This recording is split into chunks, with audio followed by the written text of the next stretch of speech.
ஓம் சாந்தி. 4/6/2017 இன்றைய முரளியின் இது ஆக்சுவலாக ஞாயிற்றுக்கிழமை அவ்யக்த முரளி. Original date 6/4/1982. இன்றைய முரளியின் தலைப்பு தாசன் மற்றும் அதிகாரி ஆத்மாக்களுடைய லட்சணம். தாசனன் நான் வேலைக்காரன், அடிமை ஆத்மாக்களுடைய லட்சணம் என்ன, அதிகாரி ஆத்மாக்களுடைய லட்சணம் என்ன? ஏன்னா பாபா குழந்தைங்களில் மாயாவின் அடிமையாக இருந்தாங்க, மாயாவை இன்னும் வெல்லலை அப்படின்னா அவங்க தாசன். அவங்களுடைய லட்சணம் குணாதிசயங்கள் என்ன? மாயாவை வேட்டையாடி வெற்றி பெற்ற ரத்தினங்கள், அவங்க தான் அதிகாரிகள். அவங்களுடைய லட்சணம் என்ன அப்படின்றதான் இன்றைய தலைப்பு. இன்னைக்கு பாப்தாதா ராஜ ரிஷிகளின் தர்பாரை பார்த்துட்டு இருக்கிறார்.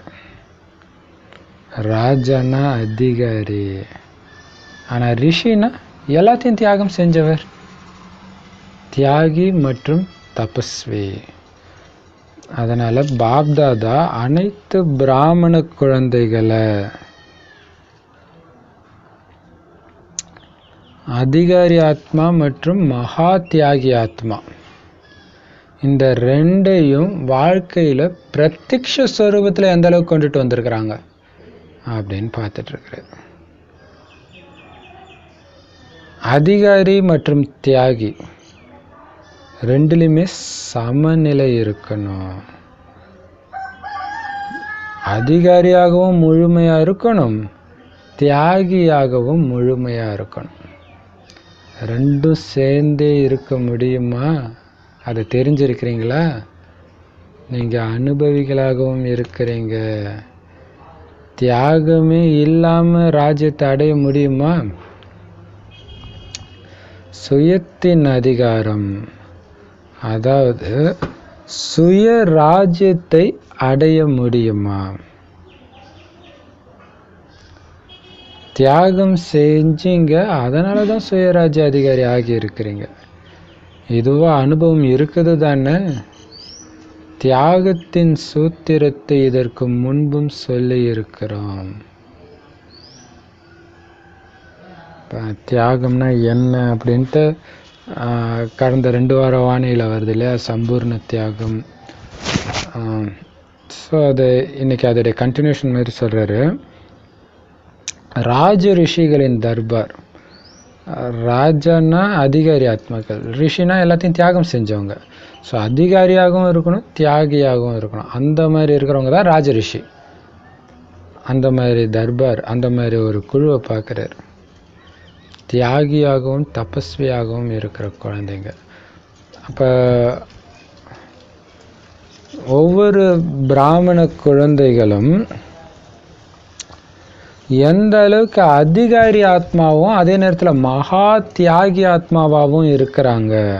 அவங்களுடைய ஒவ்வொரு நடத்தையிலும் பிரத்யக்ஷப்படுது தான் ஒரு அதிகாரி ஆத்மான்றதும் மகா தியாகி ஆத்மான்றதும் எந்த அளவுக்கு பிரத்யக்ஷப்படுது, பிரத்யக்ஷ ஸ்வரூபத்தில் எந்த அளவுக்கு அவங்க கொண்டுட்டு வந்திருக்கிறாங்க அப்படின்னு பாப்தாதா பார்க்குறாங்க. ரெண்டுத்துலேயும் சமநிலை இருக்குதா? அதிகாரி முழுமையான அதிகாரியாகவும் இருக்கணும், முழுமையான தியாகியாகவும் இருக்கணும். ஏன்னா தியாகம் செய்யாமல் அதிகாரி ஆக முடியாது, சுயராஜ்ய அதிகாரி ஆக முடியாது. கரெக்டு தானே? கண்ணு சில விஷயங்களை பார்க்க சொல்லுது, காது சில விஷயங்களை கேட்க சொல்லுது, வாய் சில விஷயங்களை பேச சொல்லுது. இதை எல்லாத்தையும் தியாகம் பண்ணாதான் அந்த 5 புலன்களை அடக்கி ஆள்ற அதிகாரியை நீங்கள் ஆக முடியும். அப்படி இல்லைன்னா சுயராஜ்ய அதிகாரியை எப்படி ஆக முடியும்? இங்கே நீங்கள் சுயராஜ்ய அதிகாரியாக ஆனாதான் நாளைக்கு ஒட்டுமொத்த உலகத்தையும் கட்டி காக்கிற தங்க சிம்மாசன அதிகாரியா, சிம்மாசனதாரியா ஆக முடியும். அப்போ தியாகம், அதற்கான விதியை பாபா சொல்லியிருந்தார் இல்லையா? போன வாரத்து வானிலை பாபா என்ன சொல்லியிருந்தார்? தியாகம் எல்லாம் தான் பண்ணுறீங்க, பிரம்மகுமாரிகள்னாலே தியாகி தான், ஆனால் உள்ளபூர்வமாக பண்ணுறீங்களா அல்லது பேர் புகழுக்காக பண்ணுறீங்களா அப்படின்னு கேட்குறாரு. ஸோ போன வாரத்தில் சொன்ன மாதிரி இப்போவும் சொல்கிறாரு, தேகத்துடைய முதல் ஸ்டெப்பு என்ன, தியாகத்துடைய முதல் ஸ்டெப்பு என்னது? தேக உணர்வின் தியாகம்தான். எப்போ இந்த தேக உணர்வின் தியாகம் ஆகிடுதோ அடுத்தது தேகத்தின் அனைத்து உறவுகளின் தியாகம். எப்போ தேக உணர்வு விடுபட்டுடுது அப்படின்னா என்னவாகிடுறீங்க? ஆத்மா உடலற்றவர் மற்றும் எஜமானன்.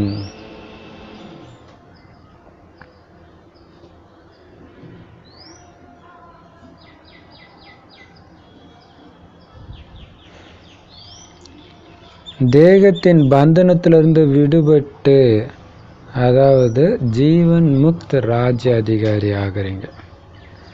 எப்போ ராஜ்ய அதிகாரி ஆகிட்டீங்களோ அப்போ அனைத்து விதமான அடிமைத்தனமும் முடிஞ்சிடுது. ஏன்னா தேகத்தின் தாசன்லேருந்து, வேலைக்காரன்லேருந்து தேகத்தின் எஜமானன் ஆகிட்டீங்க.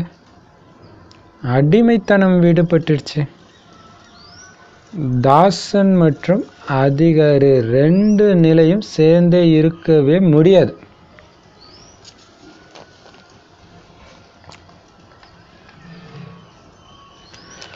அடிமைத்தனத்துடைய அடையாளம் மனசாலையும் முகத்தாலையும் சோர்ந்து காணப்படுறது.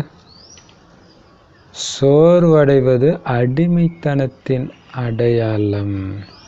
அதிகாரி என்றால் சுயராஜ்ய அதிகாரியின் அடையாளம். அதாவது மனம் மற்றும் உடலால் எப்பவுமே மகிழ்ச்சியாக இருக்கிறது.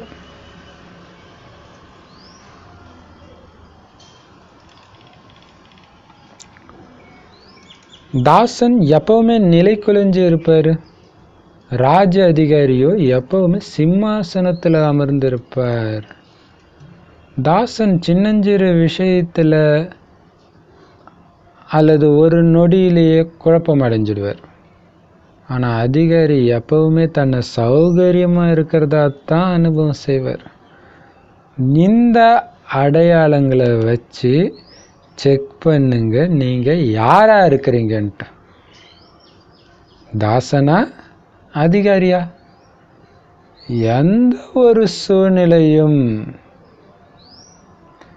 அல்லது எந்த ஒரு நபரோ அல்லது எந்த ஒரு சாதனமோ அல்லது எந்த ஒரு வாயுமண்டலமும் மரியாதையை மீறி, ஈஸ்வரிய மரியாதையை மீறி, அதாவது ஞானத்திலிருந்து விலக வச்சு தொந்தரவு செய்யறது கிடையாது தானே. அப்படி தாசன் என்றால் தொந்தரவு அடைபவர். அதிகாரி என்றால் எப்பொழுதும் மாஸ்டர் சர்வ சக்திவான். விக்ன விநாசக் நிலையின் மதிப்பு, மரியாதையில் நிலைத்திருப்பார். சூழ்நிலை, நபர் மற்றும் சாதனங்கள் மரியாதையாக இருந்து மகிழ்ச்சியுடன் பார்த்து கொண்டே இருப்பார்கள். சூழ்நிலை, நபர் மற்றும் சாதனங்களை மரியாதையாக இருந்து மகிழ்ச்சியுடன் பார்த்து கொண்டே இருப்பார்கள். தாசன் ஆத்மா எப்பொழுதும் தன்னை பரீட்சையின் அறையில் இருப்பதாக அனுபவம் செய்வார். அதிகாரி ஆத்மாவோ படகோட்டியாகி படகை மிகவும் மகிழ்ச்சியோடு சோதனையின் அலைகளோடு விளையாடிக்கொண்டே கடந்து செல்வார். எப்படி சூப்பராக சொல்லிட்டு பாருங்க. இங்கே எதுவாக இருக்கிறீங்க? தியாகம், முதல் நம்பர் தியாகம் தேக உணர்வு. தேக உணர்வின் தியாகம் முடித்த உடனே அடுத்த ஸ்டெப் என்னது? தேக உறவுகளின் தியாகம். அனைத்து உறவுகள் தேகத்தோடு சம்மந்தப்பட்ட உறவுகள் தானே. ஏன்னா தேக உணர்வே விடுபட்டுச்சுன்னா நீங்கள் வெறும் ஆத்மா தானே, தேகமே நீங்கள் இல்லை. தேகத்துலேருந்து விடுபட்டுட்டீங்கன்னு அர்த்தம். எனக்கு தேகம் அப்படின்னு ஒன்று இருக்குதுன்றதே மறந்துட்டீங்கன்னா வேற என்ன? நீங்கள் அவ்வளோதான். உங்களுடையது எதுவுமே கிடையாது. முழு சுதந்திரம். என்னுடையது எல்லாத்தையும் தியாகம் செஞ்சுட்டேன், மீதி நான் மட்டும்தான் இருக்கிறேன். நான் யார்? ஆத்மா. உடல் கூட என்கிட்ட இல்லை. அப்போ உடலற்ற ஆத்மா அப்படின்னா என்ன அர்த்தம் தெரியுமா? எஜமானன்னு அர்த்தமா. தேக பந்தனத்திலேருந்து எப்போ விடுபடுறீங்களோ அப்போவே நீங்கள் ஜீவன் முக்த ராஜ்ய அதிகாரின்னு அர்த்தம் இல்லையா? இப்போ உங்களுக்கு இருக்கிற எல்லா உறவுகளும் அங்கேயும் இருக்கும், சத்தியுகத்திலையும் இருக்கும். கணவன் இருப்பாங்க, மனைவி இருப்பாங்க, அப்பா அம்மா, குழந்தைங்க, பேர குழந்தைங்க எல்லாமே இருப்பாங்க. ஆனால் அங்கே துக்கம் இருக்காது. ஏன் இருக்காது? தேகத்தின் பந்தனத்தில் சிக்க மாட்டாங்க, விடுபட்டு இருப்பாங்க. ஆத்மா ஆத்மா ஆத்மா ஆத்மா ஒளிப்புள்ளி. அந்த ஒளிப்புள்ளி எப்பவுமே அழியாதுன்னு அவங்களுக்கு தெரியும். அந்த ஒளிப்புள்ளியை சார்ந்து இருக்க மாட்டாங்க, தானே ஆனந்த ஸ்வரூபமாக இருப்பாங்க. ஆனந்தத்துக்காக குழந்தையோ கணவனையோ சார்ந்து இருக்க மாட்டாங்க, எதுக்குமே சார்ந்து இருக்க மாட்டாங்க. எல்லார்கிட்டையும் எல்லாமே இருக்கும். அப்போ இப்போவே நீங்கள் ஆத்ம உணர்வில் இருக்கிறீங்க, முழுக்க முழுக்க உங்களுடைய வாழ்க்கையை பாபா கிட்ட அர்ப்பணிச்சிட்டிங்கன்னா, பாபா மேலே அசைக்க முடியாத நிச்சய புத்தியும் இருந்துச்சுன்னா கவலைப்பட மாட்டேன். ஏன்னா சத்தியுகத்தில் உங்களுக்கு எல்லாமே அளவற்று இருக்கும். பாபா கிட்ட உங்களுடைய வாழ்க்கையை முழுசாக அர்ப்பணம் செஞ்சிட்டிங்கன்னா, அந்த நிச்சய புத்தியும் இருந்துச்சுன்னா கண்டிப்பாக பாபா உங்களுக்கு தேவையானதை தேவையான நேரத்தில் கொடுத்துக்கிட்டே இருப்பார். நீங்கள் வாயை திறந்து கேட்குறதுக்கு முன்னாடியே உங்கள் மனசில் அப்படி ஸ்லைட்டாக தாட்டு வரும்போதே அப்படி முன்னாடி வந்து நிற்கும். அது ஆச்சரியமாக இருக்கும். அப்போ இதுக்கு நான் ஒரு உதாரணம் சொல்லணும் அப்படின்னா, கீழே இருந்து ஒரு பெரிய இந்த குதிரைன்னு சொல்லுவாங்க இல்லையா, ஒரு பெரிய ஸ்டூலு, அதை எடுத்துகிட்டு வந்து மாடியில் போட்டால் நல்லா இருக்கும் அப்படின்னு நான் நினச்சிட்டே வரேன். பார்த்தா ஆல்ரெடி மாடியில் இருக்குது அது. ஸோ அது எப்படி, ஏன்னா ஒரு மணி நேரத்துக்கு முன்னாடி பார்த்தா அது கீழே தான் இருந்துச்சு, அதுக்குள்ளே யாருக்கோ ஒரு உந்துதல் ஏற்பட்டு எடுத்து வந்து வச்சுருக்குறாங்க. ஸோ இதுமாரி நிறையா இருக்குது. அப்போ இப்போவும் நீங்கள் கவலைப்படுத்தவில்லை, சத்தியுகத்தில் இருக்கிற மாதிரியே தான், அசைக்க முடியாது. நிச்சய புத்தி மட்டும் இருக்கணும். நிச்சய புத்தி இல்லாட்டினாலும் நடக்கும், பட் நடக்காதோ அந்த பயம். இப்போ பார்த்தீங்கன்னா ஒரு சிஸ்டர் கேட்டிருக்கிறாங்க, என்ன கேட்டிருக்காங்கன்னா, இந்த மரண பயமே இருக்கக்கூடாதுன்னு பாபா சொல்கிறாரு, ஆனால் எனக்கு ரொம்ப பயமாக இருக்குது, ஏன்னா எப்படியா இருந்தாலும் குழந்தைய நாம தானே வளர்க்கணும், கடமை இருக்குதே அப்படின்னு கேட்குறாங்க. ஸோ அதுக்கு என்ன பதில் அப்படின்னா, இதை விட பயங்கர பயம் நாம் குழந்தையாக இருக்கும்போது இருந்திருக்கணும். ஒருவேளை அப்பா அம்மா செத்து போயிருந்தாங்கன்னா இல்லையா? ஆனால் அந்த பயம் இருந்துச்சா? அப்போ அதை பற்றி தெரியாத வரைக்கும் நல்லா தான் இருந்துச்சு இல்லையா? ஒரு குறிப்பிட்ட வயசுக்கு அப்புறம் தான் அந்த பயம் வருது. ஐயோ என்ன ஆகிடும் என்ன ஆகிடும். ஒன்றும் ஆகாது, ஏன் பயப்படுறீங்க இல்லையா? ஒன்றுமே ஆகாது. பயப்படுறது தான் பிரச்சனையே. அது மட்டும் இல்லாமல் அந்த குழந்தைய நீங்கள் வளர்க்கல, அது பாபாவுடைய குழந்தை, பாபா கற்பனை பண்ணிட்டீங்க, அவருக்கு தெரியும் எப்படி வளர்க்கணுன்ட்டு இல்லையா? ஸோ அந்த தேவையற்ற பயம், அதாவது ஒரு விஷயம் துக்கம் கொடுக்குற மாதிரியே வந்தாலும் அதுலேயும் கண்டிப்பாக நன்மை தான் இருக்கும்ன்றார். ஒருவேளை அந்த மாதிரி ஒரு மரணமே ஏற்பட்டாலுமே கூட இதை விட ஒரு நல்ல வாழ்க்கையைத்தான் அந்த குழந்தை அனுபவிக்கும். ஏன்னா அவருடைய நேரடி கட்டுப்பாட்டில் இருக்குது. இந்த நாடகமே அப்படி தான் உருவாகி இருக்குது. எல்லாருக்கும் கண்டிப்பாக நன்மை இருக்கும். அதை நம்ம கொஞ்சம் ஆராய்ச்சி பண்ணிவிட்டு மற்றதெல்லாம் அப்படியே விட்டுற வேண்டியதான் ஃப்ரீயாக. ஸோ புத்தியில் இதை பற்றி அசை போடாதீங்கன்றார். அதுதான் மெயின். நீங்கள் ஆஞ்சநேயர் பார்த்தா எந்த நேரமும் பறந்துக்கிட்டே இருக்கிற மாதிரி ஏன் காட்டுறாங்க? ஏன் காட்டுறாங்கன்னா, கீழே அதில் பார்த்தீங்கன்னா ஆஞ்சநேயருடைய வரலாறுல பார்த்தீங்கன்னா அவங்களுடைய அப்பா அம்மாவுக்கு நிறைய கஷ்டம் இருக்கும். அவர் அதை பற்றியே கவலை இல்லாமல் அவர் பாட்டுக்கு ஜாலியாக பறந்து ராமர் சேவையில் தன்னை அர்ப்பணம் பண்ணியிருப்பார். ஸோ நம்மளுடைய நினைவு தான் அது இல்லையா? நீங்கள் பாட்டுக்கு பறந்துக்கிட்டே இருங்க. பாபா ஆக்சுவலாக நேற்று வரதானம் சொன்னதை வச்சு தான் உங்களுக்கு இந்த கேள்வி வந்திருக்கும்னு நினைக்கிறேன் இல்லையா? உடலே போனாலும் நஷ்டம் இல்லை, குஷியை விட்டுறாதீங்கன்ட்டு. நீங்கள் இந்த விஷயத்தை மைண்டில் போட்டு பிஸி பண்ணுங்கள், அந்த விஷயத்தை பற்றியே யோசிக்காதீங்க. நாடகத்தில் பதிவானது கரெக்டாக நடக்கும் இல்லையா? ஸோ எனக்கு துக்கம் ஏற்பட வாய்ப்பே கிடையாது. இதை அந்த குழந்தைக்கும் சொல்லுங்கள். உனக்கு துக்கம் ஏற்பட எப்படி அந்த குழந்தைக்கு புரிய வைக்கிறது அப்படின்னு கேட்டிருந்தாங்க. அந்த குழந்தைக்கும் சொல்லுங்கள், முரளியை சின்ன வயசுலேருந்தே கேட்க வைங்க. என்ன வயசுன்னு தெரியல அவங்க குழந்தைக்கு. ஸோ தானாக வந்துடும் அது. சரி, அதான் பாபா சொல்கிறாரு, ஆத்மானாலே லேசாகிடுவீங்க, ராஜ்ய அதிகாரி ஆகிடுவீங்க. அதான் ஒரு பிரதர் சொல்லார், பிரதர் என்ன ப்ராப்ளம்னாலும் ஆத்மான்னு நினச்சா அப்படியே பறக்கிற மாதிரி இருக்குது பிரதர்னா. அதுதான் அப்படின்னா என்ன, உடல்லேருந்து விடுபட்டாச்சு. ஆத்மானாலே உடல்லேருந்து விடுபட்டோம், செத்துட்டோம் நம்ம ஆல்ரெடி. இந்த சங்கமேகமே செத்து போனப்புறம் வர வாழ்க்கை தான், அப்புறம் எதுக்கு பயப்படுறீங்க இல்லையா? இப்போ ஒரு ட்ரஸ்டியாக, அது என் குழந்தை இல்லை, சகோதர ஆத்மா, இப்போதைக்கு அதை பார்த்துக்கிற பொறுப்பு எனக்கு இருக்குது, அவ்வளோதான். அதுக்கப்புறம் என்ன நடக்கும், அது எஜமான பட வேண்டிய கவலை. நாம் ஏன் கவலை பண்ணோம், எஜமானன் பாபா தானே. அப்போ ராஜ்ய அதிகாரி ஆகிட்டீங்க, ஆத்மானாலே ராஜ்ய அதிகாரி ஆகிட்டீங்க, தேக பந்தனத்திலிருந்து விடுபட்டுட்டீங்க அப்படின்னா எல்லா விதமான அடிமைத்தனமும் முடிஞ்சிடுச்சுன்னு அர்த்தம். ஏன்னா இதுக்கு முன்னாடி தேகன்னு நினைக்கும் போது தேகத்தின் அடிமையாக இருந்தீங்க, வேலைக்காரனாக இருந்தீங்க. தேகம் தூங்க சொன்னால் தூங்குறது, தேகம் அதை பார்க்க சொன்னால் பார்க்கறது, தேகம் இதை சாப்பிட சொன்னால் சாப்பிட்றது, இப்படி இருந்தீங்க. இப்போ எஜமானன், நீங்கள் சொல்கிறது தான் கர்மேந்திரியம் பார்க்கும், கேட்கும், சாப்பிடும், பேசும், எல்லாமே. அப்போ அடிமைத்தனம் விடுபட்டுடுச்சு. ஸோ அடிமையாகவும் அதிகாரியாகவும் ஒரே நேரத்தில் இருக்கவே முடியாது, சேர்ந்து இருக்கவே முடியாது. ஒன்று அதிகாரி இல்லைன்னா அடிமை,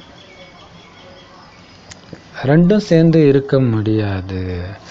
ஐம்புலன்களுக்கு அடிமையாகவும் இருந்துட்டு ஐம்புலன்களின் அதிகாரியாகவும் இருக்கிறதுன்றது நடக்கவே முடியாத காரியம். ஹடயோகத்தில் அப்படி தான் பண்ணலாம் அப்படின்னு நினச்சிட்டு இருக்கிறாங்க, அதுக்கு வாய்ப்பே கிடையாது. அப்படி இருந்தால் ஏன் காம மகாசத்ருன்னு சொல்கிறாரு இல்லையா?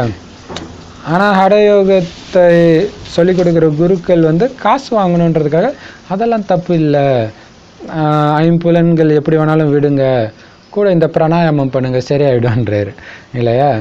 இப்போ பாபா சொல்கிறாரு, அது முடியவே முடியாது. ஒன்று அதிகாரியாக இருப்பீங்க அல்லது அடிமையாக இருப்பீங்க. சரி, நான் அடிமையா அதிகாரியா, உங்களை நீங்களே செக் பண்ணுங்க. அதுக்கு பாபா அடையாளம் கொடுக்குறார். எந்த நேரமும் மனசும் சோர்ந்து போயிருக்கும், முகமும் சோர்ந்து போயிருக்கும் இல்லையா? இப்போ பார்த்தீங்கன்னா பெரிய பெரிய பிஸ்னஸ்லாம் கடன் வாங்கி தான் ஆரம்பிக்கிறாங்க இல்லையா? அப்போ அந்த பிஸ்னஸ் ஒரு வேளை ஃபெயிலியர் ஆயிடுச்சுன்னா அவங்களால கடனை கட்டவே முடியாது, கண்டிப்பாக கட்டவே முடியாது. இப்படின்னு அவங்க முதல்ல யோசிக்கிறதே கிடையாது. யோசிக்கிறவங்க வாங்கி பிஸ்னஸே ஆரம்பிக்க மாட்டாங்க. அதே மாதிரி தான் குழந்தை எல்லாமே. குழந்தைய வளர்க்க முடியுமா அந்த பயம் இருந்துக்கிட்டே இருந்தால் அப்படி தான். ஆனால் இதே பயம் கல்யாணத்துக்கு முன்னாடியே இருந்திருந்தால் பரவாயில்ல, தப்பிச்சிட்டு இருப்போம் இல்லையா? ஸோ இதுக்கப்புறம் பயப்படுறது தேவையில்லாத விஷயம். அது ஒரு ஆத்மா இங்கே வந்திருக்குது, கர்ம கணக்கு முடிக்கிறதுக்காக வந்திருக்குது. ஸோ இறைவன் வழிப்படி நடக்கணும். இறைவன் வழி என்ன, விலகி இருந்து அன்போடு பராமரிக்கணும், பற்று இல்லாமல் பார்த்துக்கணும், செக் பண்ணிக்கிட்டே இருக்கணும். அந்த குழந்தை என்னை விட்டு பிரிஞ்சால் என் மனம் அசாந்தி அடையாமல் இருக்குதா, அதை மட்டும் பார்த்துக்கணும், அவ்வளோதான். இப்போ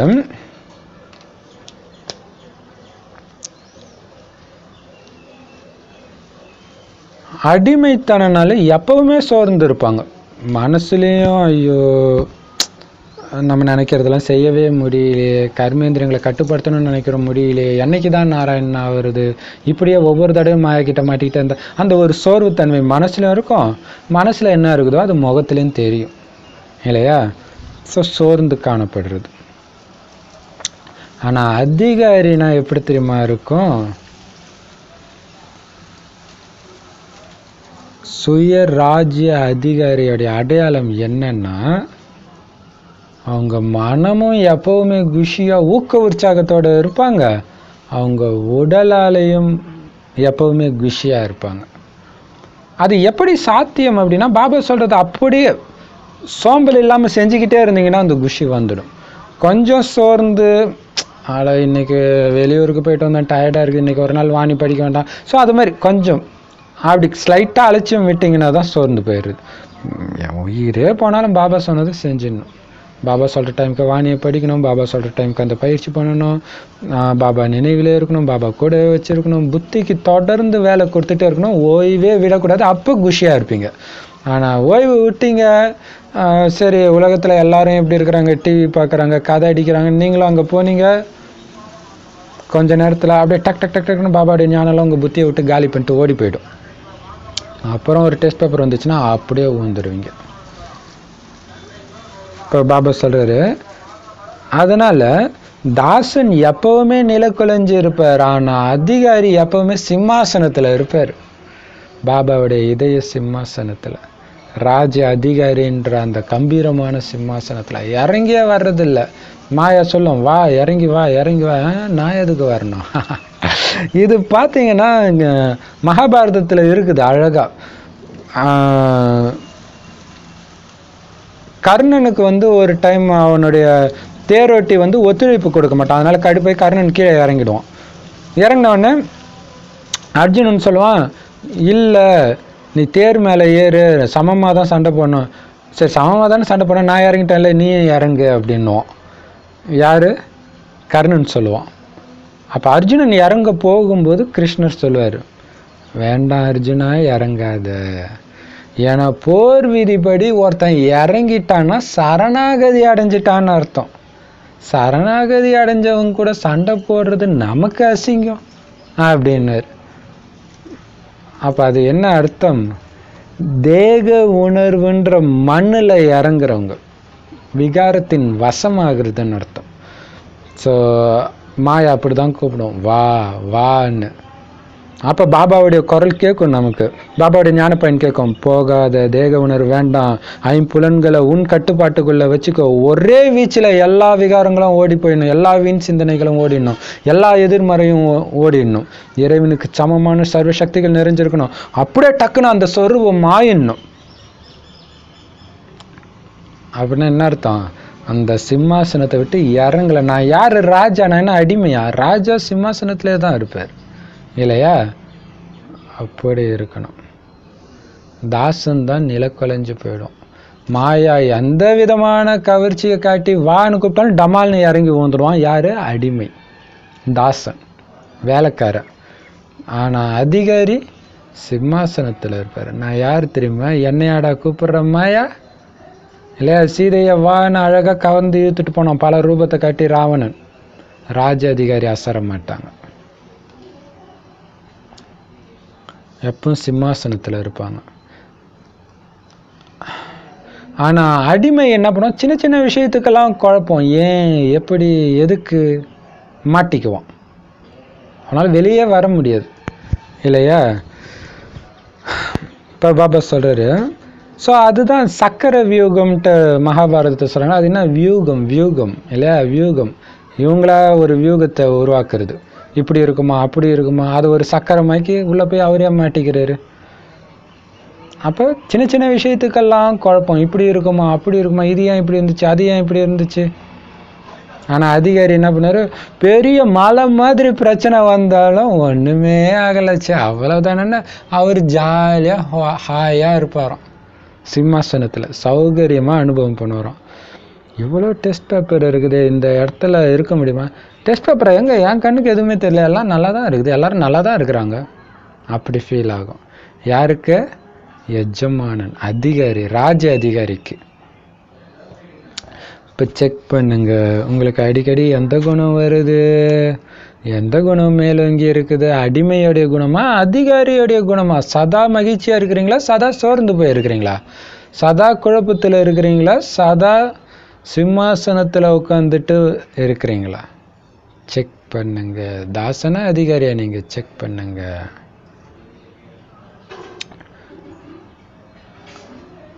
நிரந்தரமாக இருக்கிறீங்களா, அதையும் செக் பண்ணுங்க. எப்பவும் அப்படி தான் பாபா இருக்கிறான், ஆனால் ஒரு சில சூழ்நிலை என்னை இறக்கிடுது. இந்த ஒரு குறிப்பிட்ட நபரை பார்த்தா மட்டும் நான் இறங்கிடுறேன், அல்லது இந்த பொருளுக்கு மட்டும் நான் அடிமையாக இருக்கிறேன். ஸோ அந்த இடத்துக்கு போனால் மட்டும் வைப்ரேஷன் என்னை மாற்றிடுது பாபா. அந்த நேரம் ஞானமே வரமாட்டேங்குது பாபா, அந்த இடத்துக்கு போனாலே, அந்த நபரை பார்த்தாலே, அந்த சூழ்நிலையில் மாட்டினாலே அப்படின்னு சொல்கிறீங்களா? செக் பண்ணுங்கள். இதிலெல்லாம் டிஸ்டர்ப் ஆகாமல் தானே இருக்கிறீங்க. இதெல்லாம் மாயாவுடைய ஒவ்வொரு ரூப புயல். எதுக்கும் ஆடாமல் அசையாமல் இருக்கிறீங்களா?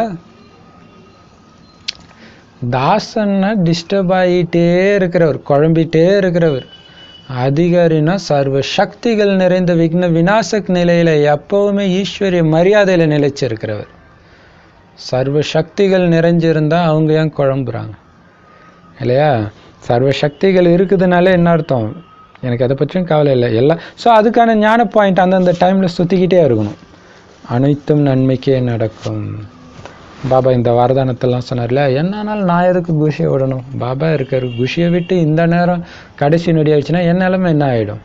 ஸோ அந்த மாதிரி தேவையான ஞான பாயிண்ட்டை டக் டக் டக் டக்குன்னு புத்தியில் ஏதோ ஒரு ஞான பாயிண்ட் சுற்றிக்கிட்டே இருக்கணும், குஷியாக இருந்துக்கிட்டே இருக்கணும். எப்படி அஞ்ஞானி ஆத்மாக்கள் இப்போ பஸ்ஸு டிரைவர் இருக்கிறாங்கன்னா அவருக்கு போகிற வழியில் தூங்கிடக்கூடாது, அல்லது சோர்ந்துடக்கூடாது, அல்லது போர் அடிக்கக்கூடாதுன்னு பாட்டு போட்டுக்கிட்டே இருக்காரு. அது மாதிரி இந்த பிராமண வாழ்க்கையில் நீங்கள் சோர்ந்து போகாமல் இருக்கிறதுக்கு பாட்டு போட்டுக்கிட்டே இருக்கணும். என்ன பாட்டு? ஞானப்பாடல். பாபா பாட்டு போடுற அந்த பாட்டு கிடையாது, ஞானத்தை மனசுக்குள்ளே உருட்டிக்கிட்டே இருக்கணும். அப்போ தான் குஷியாக இருக்க முடியும்.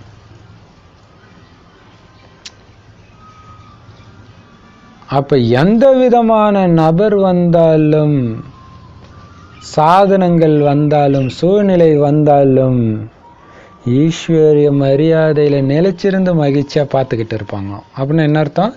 விலகி இருப்பாங்க. எந்த சூழ்நிலையும் என்னை கட்டுப்படாது, நான் மேலே பறந்துட்டு இருக்கிறேன், நான் உலக சேவாதாரிப்பா, உலகத்துக்கு சக்தியை கொடுத்துட்டு இருக்கிற வேலையை விட்டுட்டு இந்த எல்லைக்குட்பட்ட குடும்பத்தில் என்ன நடக்குதுன்னு பார்க்குறதா எனக்கு வேலை. அப்படி இருப்பாங்க. யார்? அதிகாரி ஆத்மாக்கள். விக்ன விநாசக்கா இருப்பார். எந்த தடையும் அவர் வந்தவொடனே தடையெல்லாம் காணாமல் போயிடும். அதுக்கு முன்னாடி தடை ரூபமாக இருக்கிறது இவர் வந்தவொடனே காணாமல் போயிடும் இல்லையா? இவர் பணிவின் மூலமாகவே தடையை தகர்த்தெறிபவராக இருப்பார்.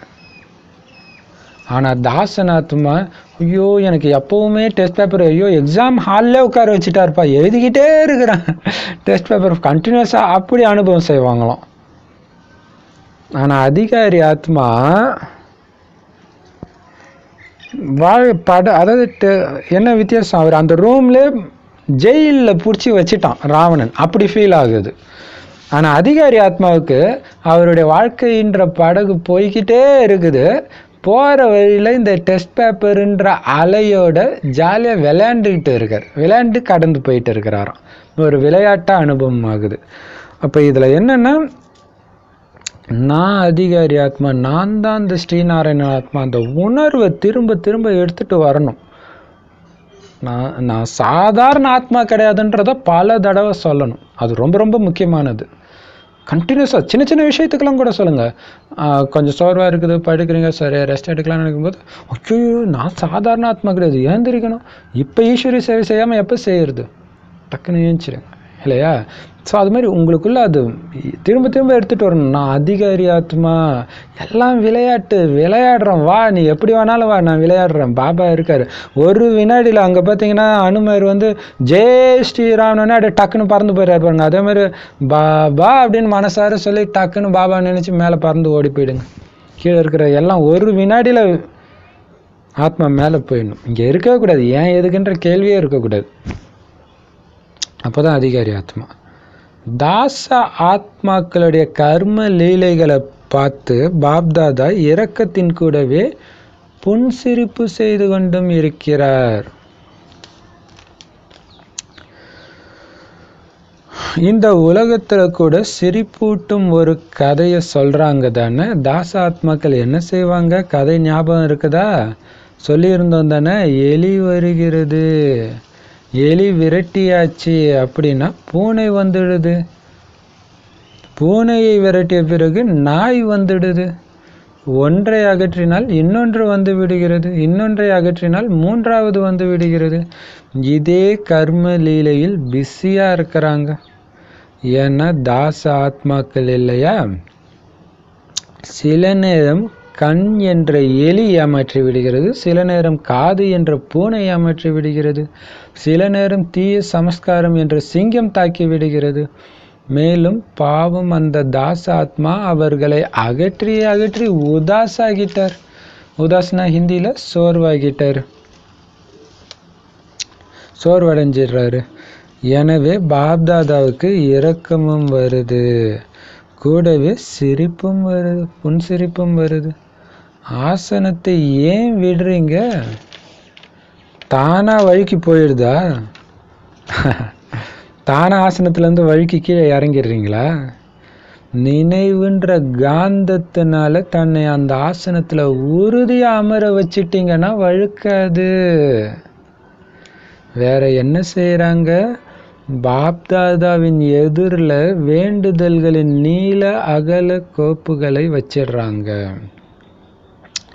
சிலர் 1 மாதமா நான் பிரச்சனையில் இருக்கிறேன்னு பாபா கிட்ட வேண்டுதல் வைக்கிறாங்க. சிலர் 3 மாதங்களா மேலே கீழே என் மனநிலை போயிட்டு இருக்குதுன்னு சொல்கிறாங்க. சிலர் 6 மாதங்களா நான் யோசிச்சுட்டு இருந்தேன், ஆனாலும் அப்படியே தான் இருக்கிறேன், எந்த விதமான மாற்றமும் இல்லையே.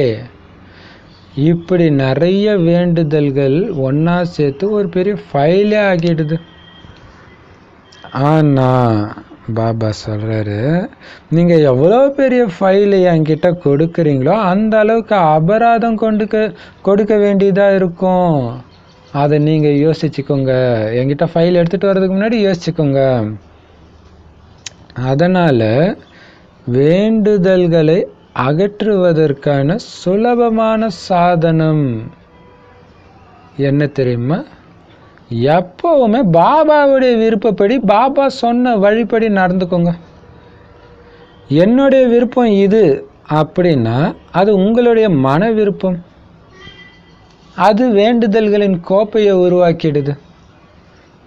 எது தந்தையின் விருப்பமோ அதுதான் என்னுடைய விருப்பம். தந்தையின் விருப்பம் என்ன?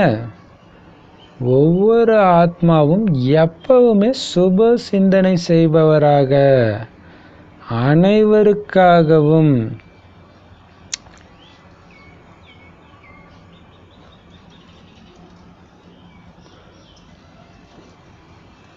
எவ்வித மாற்றமும் இல்லை. எப்பொழுதும் அனைவருக்காகவும் எவ்வித மாற்றமும் இல்லை. எப்பொழுதும் சுப சிந்தனையில் இருக்கக்கூடிய, தனக்கு நன்மை செய்பவர் மற்றும் உலகத்திற்கு நன்மை செய்பவராகணும். இந்த விருப்பத்தை எப்பவுமே நினைவில் வச்சுக்கிட்டு எந்த கஷ்டமும் இல்லாமல் நடந்துக்கிட்டே இருங்க.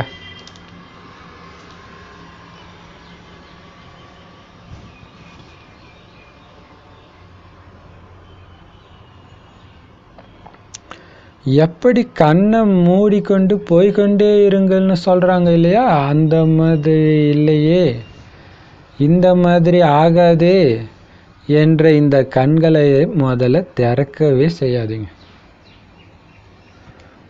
இந்த வீணான சிந்தனையின் கண்ணை மூடி தந்தையின் விருப்பம், அதாவது தந்தையின் அடிக்கு பின்னால் அடி வைத்து சென்று கொண்டே இருங்கள். பாதத்திற்கு மேல் பாதம் வைத்து செல்வது கஷ்டமா இருக்குமா அல்லது சுலபமா இருக்குமா? அதனால அந்த மாதிரி எப்பவுமே தந்தையை ஃபாலோ பண்ணி நடந்து போங்க. சகோதரியை பின்பற்றுவது, சகோதரனை பின்பற்றுவது என்ற இந்த புதிய காலடியை எடுத்து வைக்காதீங்க. இதன் காரணமாக அடைய வேண்டிய இலக்கிலிருந்து வஞ்சிக்கப்பட்டவராகிடுவீங்க. மரியாதை கொடுங்க, ஆனால் பின்பற்றி நடக்காதீங்க. விசேஷம் மற்றும் குணத்தை ஏற்றுக்கொள்ளுங்கள், ஆனால் உங்களுடைய காலடி தந்தையுடைய காலடி மேலே தான் இருக்கணும். தேவையான நேரத்தில் தனக்கு சுயநலமான விஷயங்களை எடுக்காதீங்க. சுயநலமான விஷயங்களும் மிக மனமகிழ்ச்சிக்குரியதாக இருக்கும். அந்த வாக்கியங்களை பிறகு சொல்கிறோம். ஏன்னா பாப்தாதா கிட்டையோ எல்லா சேவை நிலையங்களின் செய்தியும் வருது இல்லையா, முழு உலகத்தின் செய்தி வருது. சரி, சூப்பர் வாணி இல்லையா? பாபா சொல்கிறாரு, ஸோ அதிகாரி ஆத்மானா எப்படி இருப்பாங்க, தாச ஆத்மானா எப்படி இருப்பாங்கன்னு அடையாளம் சொல்லிட்டார்.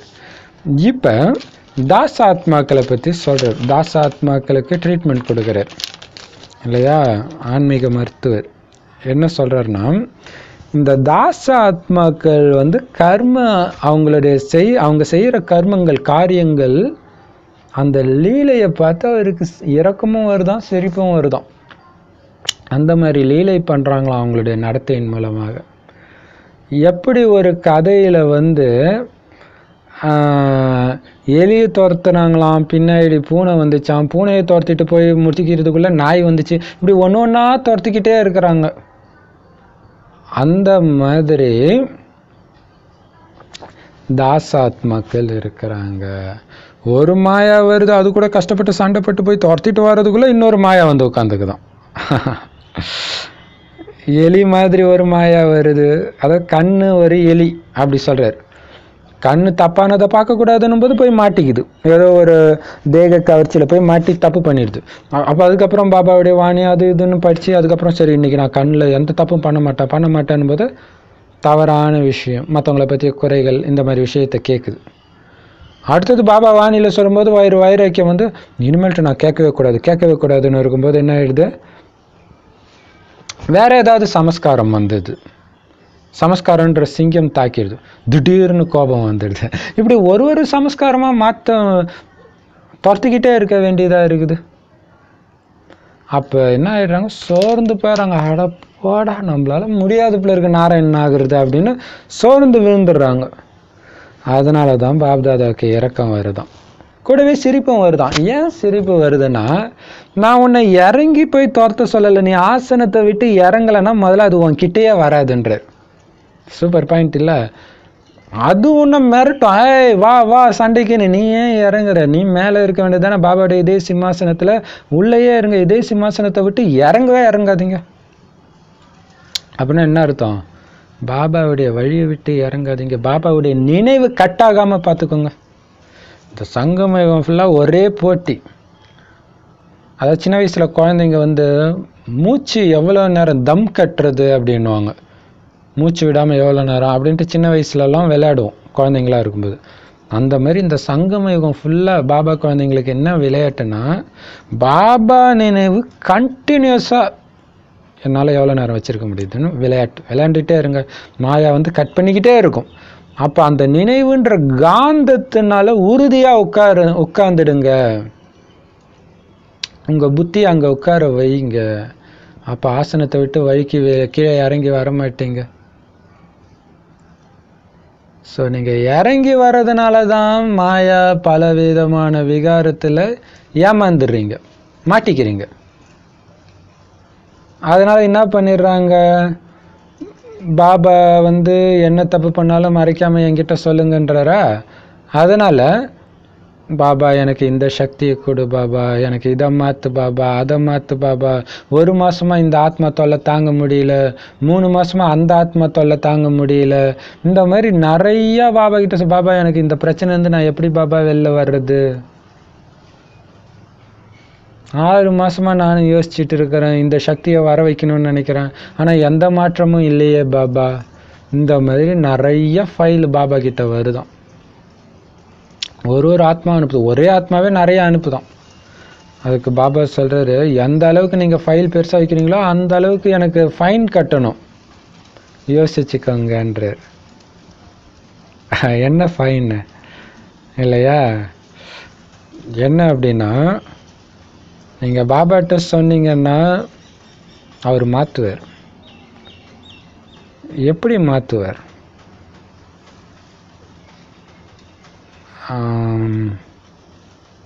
உதாரணத்துக்கு கோபம் என்னால் அடக்கவே முடியல, கோபம் டக்குன்னு வந்துடுது அப்படின்னு நான் பாபாட்ட சொல்கிறேன்னு வச்சுங்களேன். என்ன ஆகும்னா, கோபப்பட்டதுனால ஒரு மிகப்பெரிய நஷ்டம் வர மாதிரி ஒரு சூழ்நிலையை பாபா உருவாக்குவார். அப்போ விழுற அடி எப்படி இருக்குன்னா, அப்பா ஜென்மத்துக்கு நான் கோபப்பட மாட்டேன்ப்பா சாமி, கொஞ்சம் வாயை கட்டாததுனால எவ்வளோ பெரிய உதை அப்படின்னு இருக்கும். அதான் ஃபைன். எந்த அளவுக்கு பெருசாக வைக்கிறீங்களோ அந்தளவுக்கு ஃபைன் கட்டணும். ஸோ நீங்களாக மாற்றிக்கிறதுக்கான வழியை நான் சொல்லிட்டேன், நானாக வந்து மாற்றணும்னா ஃபைன் கட்டணும், ரெடியா அப்படின்னு கேட்குறாரு. சூப்பர் இல்லை? ஸோ இது ஒரு உதாரணம், இது மாதிரி எல்லாத்துக்குமே. அப்போ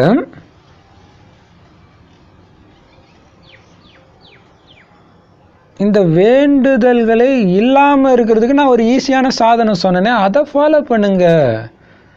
இந்த ஃபைலே நீங்கள் என் முன்னாடி எடுத்துகிட்டு வர மாட்டீங்க.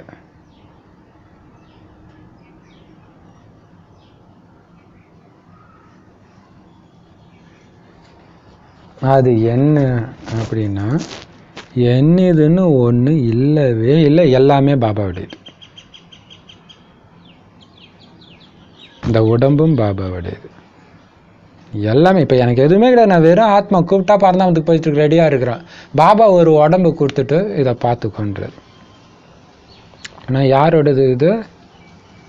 பாபாவோடது. இப்போ பாபாவோடதுன்னா பாபா கிட்ட வழி கேட்டு தானே அந்த உடம்பை நடத்தணும். அவருடைய உடம்பை அவர் வழி அவர் அனுமதி இல்லாமல் நடத்தலாமா? அப்போ ஒரு ஒரு அடியிலும் பாபாவுடைய விருப்பம் என்ன, பாபாவுடைய விருப்பம் என்ன கேட்டு கேட்டு நடங்க. தானாக எந்த கம்ப்ளைண்ட்டும் பண்ண மாட்டீங்க. ஏன்னா பாபா சொல்கிற வரைக்கும் கண்டிப்பாக கரெக்டாக தான் இருக்கும். அது எப்படி கேட்குறது? ஒரு ஒரு ஸ்டெப்லேயும் நிறைய பேர் பார்த்தீங்கன்னா ஒரு சில விஷயங்கள் செய்கிறதுக்கு முன்னாடி, ஒரு முக்கியமான விஷயம் செய்கிறதுக்கு முன்னாடி யோகா பண்ணுவாங்க. அப்போ யோகா பண்ணும்போது என்ன ஆகும்னா எல்லாத்தையும் மறந்து பாபாவை நினைக்கணும். அப்படி பண்ணணும். அப்படி பண்ணும்போது என்ன ஆகும், உங்களுக்கு எது ரொம்ப பிரச்சனையாக இருக்கோ அதுதான் முன்னாடி வரும், தடையாக வரும் யோகத்தில். அதுக்கான தீர்வும் வரும். தீர்வுன்றதை விட பாபா அதுக்காக என்னென்னலாம் முரளியில் சொல்லியிருக்காருன்ற பாயிண்ட்டும் வரும். ஏன்னா நீங்கள் அதையும் மறக்க முயற்சி பண்ணி பாபா கிட்ட புத்தி இணைக்கும் போது தானாக வரும். ஸோ அப்படி பாபாட்ட கேளுங்க. ஆமாம், அதுதான் கரெக்ட் மெத்தட். ஸோ அப்படி கேட்கலாம். ஸோ யோகத்தின் மூலமாக கேட்குறது, அல்லது ஞான பாயிண்ட்டு கொஞ்ச நேரம் யோகா பண்ணிவிட்டு அது சம்மந்தமாக பாபா என்னென்னலாம் சொன்னாருன்றதை அசை போடுங்க.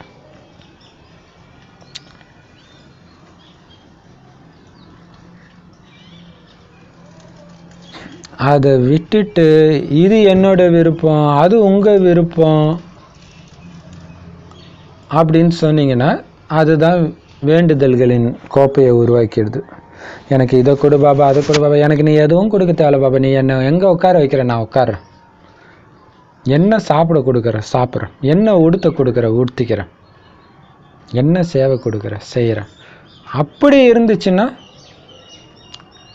கம்ப்ளைண்ட்டே இருக்காது, கம்ப்ளைண்ட் ஃபைலே இருக்காது. ஆனால் என்னுடையது, எனக்கு இந்த ஆசை அந்த ஆசை அப்படின்னும் போது தான் பிரச்சனை வந்தது. ஃபைலை தூக்கிட்டு பாபாட்ட போயிடுறீங்க. எது பாபாவோட விருப்பமோ அதுதான் என்னுடைய விருப்பம்னு இருக்கணும். எனக்குன்னு தனிப்பட்ட விருப்பமே கிடையாது. பாபா என்ன சொல்கிறாரோ அதை நான் செய்வேன், வேறு எதுவுமே எனக்கு தெரியாது. எனக்குன்னு புத்தியே கிடையாதுப்பா, எனக்குன்னு எந்த ஆசையும் கிடையாது. அப்படி இருக்கணும். சரி, அப்பாவுடைய ஆசை என்ன? அப்பாவுடைய ஆசை என்ன?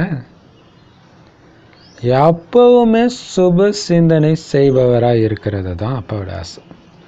எல்லாரும் நல்லா இருக்கணுன்றது தான் அப்பாவோட ஆசை. ஒரு சில குழந்தை மட்டும் நல்லா இருக்கட்டும், மற்ற குழந்தைலாம் வீணாக போயிட்டோன்னு அப்பா நினைக்கிறார். அப்படி இருந்தால் அவர் அன்பு கடல்னு சொல்ல மாட்டோம் இல்லையா? ஸோ எல்லாருக்கும் அன்பு கடலாக கருணை கடலாக இருக்கிறார்.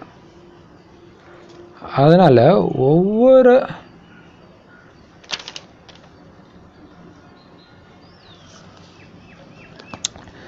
எப்பவும் சுப சிந்தனை செய்பவராக இருக்கணும், எல்லாருக்காகவும். அதில் எந்த மாற்றமும் கிடையாது.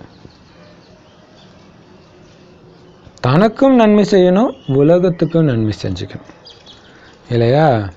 பாபாவுடைய ஸ்ரீமத், பாபா கொடுக்குற வழியில் மட்டும்தான் தனக்கு நன்மை உலகத்துக்கும் நன்மை அடங்கி இருக்கு. அதனால் எப்பவுமே இந்த விருப்பத்தை நினைவில் வைங்க. எந்த விருப்பத்தை? பாபாவுடைய இந்த விருப்பம். தனக்காகவும் பிறருக்காகவும் நன்மை தான் செய்யணும். கேடு நினைப்பான் கெட்டழிவான் அப்படின்னு ஒன்று வரும் இல்லையா? ஸோ அது இருக்கவே கூடாது. எல்லாரும் நல்லா இருக்கணும், நல்லா இருக்கணும். எனக்கு துக்கம் கொடுத்தவங்களும் நல்லா தான் இருக்கணும், அப்படி தான் இருக்கணும். பரோபகாரி இல்லையா? அபகாரம் செஞ்சவங்களுக்கும் உபகாரம் தான் செய்யணும். அதை எப்பவுமே நீங்கள் ஞாபகம் வச்சுக்கிட்டே இருந்தீங்கன்னா எந்த கஷ்டமும் இல்லாமல் நடந்து போயிட்டே இருப்பீங்க. அப்படி போங்க. எல்லாரும் நல்லவங்க, எல்லாரும் நல்லவங்கன்ற எண்ணத்தை முதல்ல எடுத்துகிட்டு வரணும். அவங்க ஏதோ தெரியாமல் குழந்தை அறியாத புள்ள தெரியாமல் செஞ்ச மாதிரி செஞ்சிருச்சு, உங்களுக்கு துக்கம் கொடுக்குறவங்கள நீங்கள் அப்படி தான் நினைக்கணும். அப்போ உங்களுக்கு ஜாலியாக இருக்கும். எல்லாரும் நல்லவங்களை பார்க்கும்போது ஜாலியாக தான் இருக்கும். கண்ணை மூடிட்டு போய் அந்த வேலையை செய்ய, நான் சொல்கிறேன்ல கண்ணை மூடிட்டு அதை போய் செய்யின்னு சொல்கிறாங்கல்ல, அந்த மாதிரி பாபா சொல்கிறாரு. இந்த மாதிரி இல்லை, அந்த மாதிரி இல்லை, இந்த மாதிரி வீணான சிந்தனைன்ற கண்ணை மூடிக்கிட்டு என் விருப்பத்தை மட்டும் நிறைவேற்றுங்க. நான் போகிற அடி மேலே அடி எடுத்து வாங்க இல்லையா? அப்படியே நான் சொல்கிறத ஃபாலோ பண்ணுங்க. ஃபாலோ ஃபாதர் இல்லையா? நமக்கு 2 அப்பா, சிவபாபா, பிரம்மாபா. இந்த 2 அப்பாவை தான் ஃபாலோ பண்ணுவோம். உடலுடைய அப்பா ஃபாலோ பண்ணிடக்கூடாது. உடலுடைய அப்பா பாபா குழந்தையாவே இருந்தாலும் இல்லை யாராக இருந்தாலும் பாபா சொல்லிட்டு. அப்போ அவர் போகிறபடி அப்படியே போகிறது என்ன கஷ்டமா? குழந்தை கூட போகும் தானே. அப்பா அம்மா கையை பிடிச்சிட்டு போனால் அந்த குழந்தை என்ன கஷ்டப்படுது? அழகாக கையை பிடிச்சிட்டு அப்பா அம்மா எங்கெல்லாம் போகிறாங்களோ கூட போக வேண்டியதான். நடந்து போக கஷ்டமாக இருந்தால் அப்பா மடியில் ஏறி உட்காந்துக்கோங்க, தோளில் ஏறி உட்காந்துக்கோங்க. பாபா தான் ரெடியாக இருக்காரு சுமந்துக்க, இல்லையா? அப்போ அது ஒன்றும் கஷ்டம் கிடையாது. அந்த மாதிரி அப்பாவை ஃபாலோ பண்ணுங்க, ஈஸியாக இருக்கும், கம்ப்ளைண்ட் இருக்காது. ஆனால் நீங்கள் என்ன பண்ணுறீங்க தெரியுமா? சகோதரனை ஃபாலோ பண்ண, ஐயோ இந்த சிஸ்டர் தான்ப்பா எனக்கு ஞானமே கொடுத்தாங்க, இந்த பிரதர் தான்ப்பா ஞானம் கொடுத்தாங்க அப்படின்ட்டு அவங்க சொல்கிறது தான் நான் கேட்பேன் அப்படின்னீங்க. அப்போ பாபா அப்போ பாபாவுக்கு மரியாதையே கிடையாது. அதான் பாபா சொல்கிறாரு, உங்களுக்கு சீனியராக இருந்தாங்கன்னா மரியாதை கொடுங்க, ஃபாலோ பண்ணாதீங்க. ஏன்னா அவங்க எதை நோக்கி போயிட்டு இருக்காங்கன்னு யாருக்கு தெரியும், இல்லையா? அதனால் இது புது காலடி. சகோதரனை ஃபாலோ பண்ணுற, சகோதரியை ஃபாலோ பண்ணுற, அது வேண்டாம். பாப் தாதா எப்படி போனாங்க அந்த லைனில் போங்க. கரெக்டாக சிவபாபா சொன்னதை அப்படியே ஃபாலோ பண்ணி நம்பர் 1 போய் உட்காந்தார் பிரம்ம பாபா. அதே அடியில் போங்க. வேற எந்த சகோதரியும் பார்க்க, பிரம்ம பாபாவை மட்டும்தான் ஃபாலோ சொல்லியிருக்கிறார், வேற யாரையுமே சொல்லலை. ஒரு சில வானிலை மம்மா பாபாவை ஃபாலோ பண்ணுங்கன்னு சொல்லியிருக்காரு. வேற யாருமே மூணாவதா யார் இருக்கிறாங்கன்னு கூட பாபா சொன்னது கிடையாது. அதனால யாருமே ஃபாலோ பண்ணாதீங்க. பாபா சொன்னாரா கண்ணை மூடிட்டு செய்யுங்க. மற்றபடி ரொம்ப சீனியராக இருக்கிறாங்களா, ரொம்ப வயசானவங்களா, பல வருஷமாக இருக்கிறாங்களா, நல்லா மரியாதை கொடுங்க, வேண்டான்னு சொல்ல. ஃபாலோ பண்ணாதீங்க, இல்லையா? ஏன்னா மகாரதிகளுக்கு மகா புயல் வரும். அந்த நேரம் அவங்க கோபப்பட்டுரும், அந்த தாதியை ஃபாலோ கத்துனாங்கப்பா, நம்மளும் கத்தலாம், அப்படி இருக்கக்கூடாது, இல்லையா? ஃபெயில் ஆகிடுவீங்க. ஏன்னா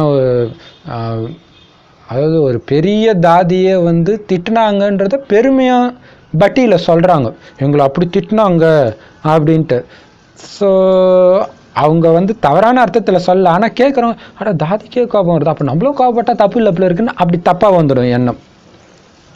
நான் வாணியில் சொன்னேன்னா, இல்லையா? பாபா சொல்கிறத கேளுங்க, அவங்களுக்கு மரியாதை மட்டும் கொடுங்க. ஏன்னா மகாரதி குழந்தைங்க அவங்களுக்கும் அந்த அளவுக்கு டெஸ்ட் பேப்பர் வருது, அதனால் சமஸ்காரம் வெளிப்பட்டுருது. ஆக்சுவலாக வெளிப்பட்டு பாபா ஒன்றும் சொல்லலை, வெளிப்பட்டுருது. அதை ஃபாலோ பண்ண. பாபா சொல்கிற விளையாட்டு கூட நீங்கள் கோபப்படக்கூடாதுன்னு சொல்லியிருக்கிறார். ஆனால் எனக்கு தெரிஞ்ச ஒரு சீனியர் பிரதர் சொன்னார், தாதி சொல்லியிருக்கிறாங்க கோபப்படுற மாதிரி நடிங்க அப்படின்னு சொல்லியிருக்கிறாங்கன்ட்டு. அப்படி பாபா எப்பவுமே கோபப்படுற மாதிரி நடிங்கன்னு சொல்லலை, இல்லையா? போலீஸ்காரங்க கூட அன்பாக கைதிக்கு எடுத்து புரிய வைங்கன்னு தான் சொல்லியிருக்கிறார் பாபா. ஸோ அதுக்கு தான் வெயிட் பண்ணுங்க. பாபா வாணியில் சொல்லுவார், அது வரைக்கும் வெயிட் பண்ணுங்க, இல்லையா? நீங்கள் அவசரமாக நான் எல்லாத்தையும் தெரிஞ்சுக்கணும்னு போய் சீனியர் பிரதர், சீனியர் சிஸ்டர் அப்படி கேட்டே சங்கர் பார்ட்டிக்கு போன ஒரு பக்காவான ஆத்மா எனக்கு தெரியும், ரொம்ப பவர்ஃபுல்லான ஆத்மா. ஆனால் அந்த ஆத்மாவுக்கு வாணியை விட அந்த சீனியர் மேலே அவ்வளோ மரியாதை. இப்படியே கேட்டே போனாங்க, அதில் ஒரு சீனியர் சங்கர் பார்ட்டினே தெரியல அவங்களுக்கு, போய் சேர்ந்துட்டாங்க, முடிஞ்சு போச்சு. அப்போ என்ன ஆகும் அப்படின்னா, நீங்கள் அடைய வேண்டிய இலக்கு லக்ஷ்மி நாராயணன், அதுக்கான வழியை கொடுக்குற ஒருத்தர் சிவபாபா மட்டும்தான். அவர் சொன்ன வழியிலிருந்து வேறு வழியை தேர்ந்தெடுத்ததுனால நீங்கள் போகிற பாதை அந்த இடத்துக்கு வரவே போகிறது கிடையாது, வஞ்சிக்கப்பட்டுடுறீங்க. எவ்வளோ பெரிய இது பாருங்க, இல்லையா? அதுதான் ஸ்ரீமத்னா வாணியில் சொல்கிறது தான் ஸ்ரீமத். எந்த சீனியர் சொல்கிறதும் எங்கேருந்து சொல்கிறவங்களும் ஸ்ரீமத் கிடையாதுன்ற ஒரு அடிப்படை விஷயமே தெரியாததுனால நிறைய பேர் சேவையை செய்யாமல் இருக்கிறாங்க. ஏன்னா எங்கள் சீனியர் சொல்லாதனால நாங்கள் செய்யலைன்றாங்க. இங்கே எல்லாத்துக்கும் மிகப்பெரிய சீனியர் பாபா தினம் சேவை செய்யுங்கன்றார், இல்லையா? இப்போ பாபா சொல்கிறாரு, அப்போ என்ன ஆயிடுது? அடைய வேண்டிய இலக்கிலிருந்து வஞ்சிக்கப்பட்டவர் ஆகிடுறீங்க. தாராளமாக மரியாதை கொடுங்க, மரியாதை கொடுத்து தான் ஆகணும். ஆக்சுவலாக நம்மளோட வயசில் கம்மியாக இருந்தால் கூட மரியாதை கொடுங்கன்றார். மரியாதை கொடுக்கணும், ஃபாலோ பண்ணாதீங்க. அவங்கக்கிட்ட நல்ல விசேஷ குணம் இருக்கா, அதை கிரகிச்சுக்கோங்க, விசேஷத்தை மட்டும் கிரகிச்சுக்கோங்க. அப்படியே கண்ணை மூடிட்டு எப்படி ஒரு சினிமா நடிகரை அவங்க ரசிகர்கள் அப்படியே ஃபாலோ பண்ணுறாங்களோ அந்த மாதிரி ஃபாலோ பண்ணாதீங்க. அந்த குணத்தை மட்டும் கிரகிச்சுங்க. அவங்கக்கிட்ட இருந்தால் அந்த குணம் இருக்குது, ஓகே, அந்த குணத்தை நானும் தாரணை பண்ணுறேன், அதுவும் நல்ல குணமாக இருக்குதான்னு பார்க்கணும். அது ஒன்று இருக்குது, அவங்ககிட்ட இருக்கிற எல்லா குணத்தையும் தாரணை பண்ணுறது கிடையாது. அதனால தான் நம்மளை அன்னப்பறவைன்னு பாபா சொல்கிறார், புனித அன்னப்பறவைன்னு. ரத்தினத்தை மட்டும் எடுக்கணும், கல்லெல்லாம் ஒதுக்கிடணும். விசேஷத்தையும் குணத்தையும் ஏற்றுக்கோங்க.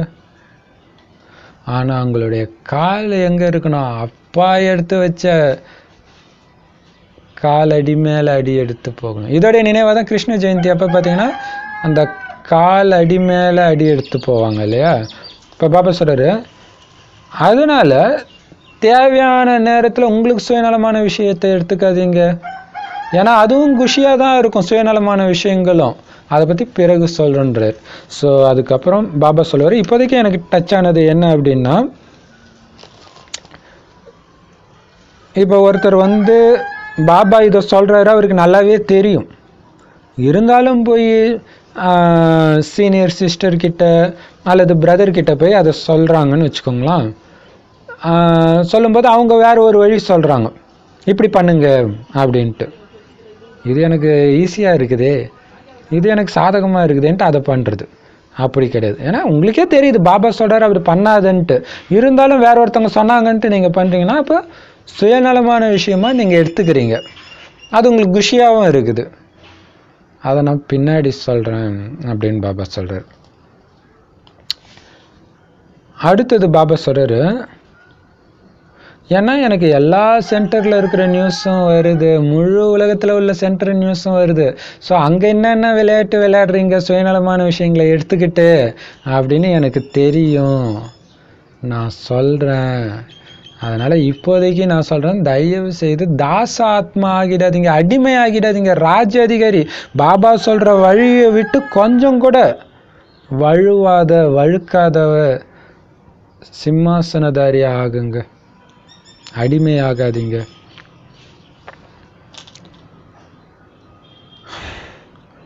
சின்ன சின்ன கர்மேந்திரியங்கள், கண் இன்னும் ரொம்ப பெருசாக வருகுது, காது இன்னும் ரொம்ப பெருசாக வருகுது. ஆனால் அந்த சின்ன சின்ன கர்மேந்திரியம் எவ்வளோ பெரிய வலையை விரிச்சு உங்களை சிக்க வச்சிடுது. எப்படி ஒரு சின்ன சிலந்தி பெரிய வலையை செய்யுது, அந்த மாதிரி ஒவ்வொரு கர்மேந்திரியத்துடைய வலையும் எவ்வளோ பெருசு. அந்த மாதிரி வலையில மாட்ட வச்சிடும்.